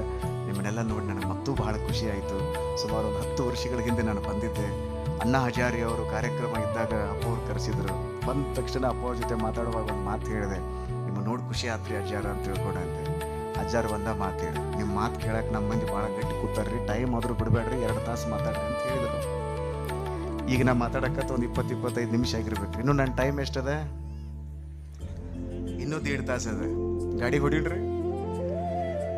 ನೀವು ಹೊಡ್ರಿ ಅಂತೀರಿ, ನಾ ಮತ್ತೆ ಬೆಳಗಾವ್ಗೆ ಹೋಗ್ಬೇಕು, ನೀವು ಇಲ್ಲೇ ಹೋಗಿಬಿಡ್ತೀರಿ, ನಾ ಮತ್ತೆ ಆ ಕಡೆ ಹೋಗೋದದ ಅಲ್ಲ. ಆದ್ರೆ ನಿಮ್ಮನ್ನೆಲ್ಲ ನೋಡಿ ನನಗೆ ಬಹಳ ಅಂದ್ರೆ ಭಾಳ ಖುಷಿ ಆಯಿತು. ಸ್ವರ್ಗದ ಬಾಗಿಲು ಎಲ್ಲಿದೆ ಅಪ್ಪ? ಸ್ವರ್ಗದ ಬಾಗಿಲು ಎಲ್ಲಿದೆ? ಕುವೆಂಪು ಅವ್ರು ಅಂತಾರೆ, ಸ್ವರ್ಗದ ಬಾಗಿಲು ಎಲ್ಲಿಹುದನ್ನ, ನುಗ್ಗಿದರೆ ಎಲ್ಲಿಯೂ ಸಿಗಲಿಲ್ಲನ್ನ, ಕಾಶಿಗೆ ಹೋದೇನೋ ಅಲ್ಲಿಲ್ಲನ್ನ, ಮುಳುಗಿದೆ ಗಂಗೆಯೊಳ ಅಡಗಿಲ್ಲನ್ನ, ಡನ ಡನ ಡನ ಡನ ಗಂಟೆಯ ಬಾರಿಸಿದೆ, ಮನ ಮನ ಮನ ಮನ ಮಂತ್ರವ ಹೇಳಿದೆ, ನನಗೆಲ್ಲೂ ಸ್ವರ್ಗದ ಬಾಗಿಲು ಕಾಣಲಿಲ್ಲ ಅಂತ ಹೇಳ್ತಾರೆ. ನನಗೆ ಈ ಸದ್ಯ ಸ್ವರ್ಗದ ಬಾಗಿಲು ಎಲ್ಲಿ ಕಾಣಿಸ್ತದೆ ಅಂದರೆ ಕೊಪ್ಪಳದ ಗವಿಸಿದ್ದೇಶ್ವರ ಮಠದಲ್ಲಿಯೇ ಸ್ವರ್ಗದ ಬಾಗಿಲು. ಇದೇ ಸ್ವರ್ಗ, ಇದೇ ಎಲ್ಲವೂ. ಇಲ್ಲಿ ನಾವು ಚೆನ್ನಾಗಿ ಬದುಕಿಬಿಟ್ವಿ ಅಂತಂದರೆ ಬದುಕು ಬಂಗಾರ ಆಗ್ತದೆ. ಅಪ್ಪ ಅವರ ಆಶೀರ್ವಾದ ನನ್ನ ಮೇಲೆ ತಮ್ಮ ಮೇಲೆ ಇರಲಿ ಅನ್ನುವಂಥ ಮಾತುಗಳನ್ನು ಹೇಳಿ ನನ್ನ ಮಾತುಗಳನ್ನು ಪೂರ್ಣಗೊಳಿಸ್ತೇನೆ. ಶರಣ ಪೂಜ್ಯರಿಗೆ ಜೋರಾದ ಚಪ್ಪಾಳೊಂದಿಗೆ ಅನಂತ ಭಕ್ತಿ ಶರಣಾರ್ಥಿಗಳನ್ನು ಹೇಳ್ತಾ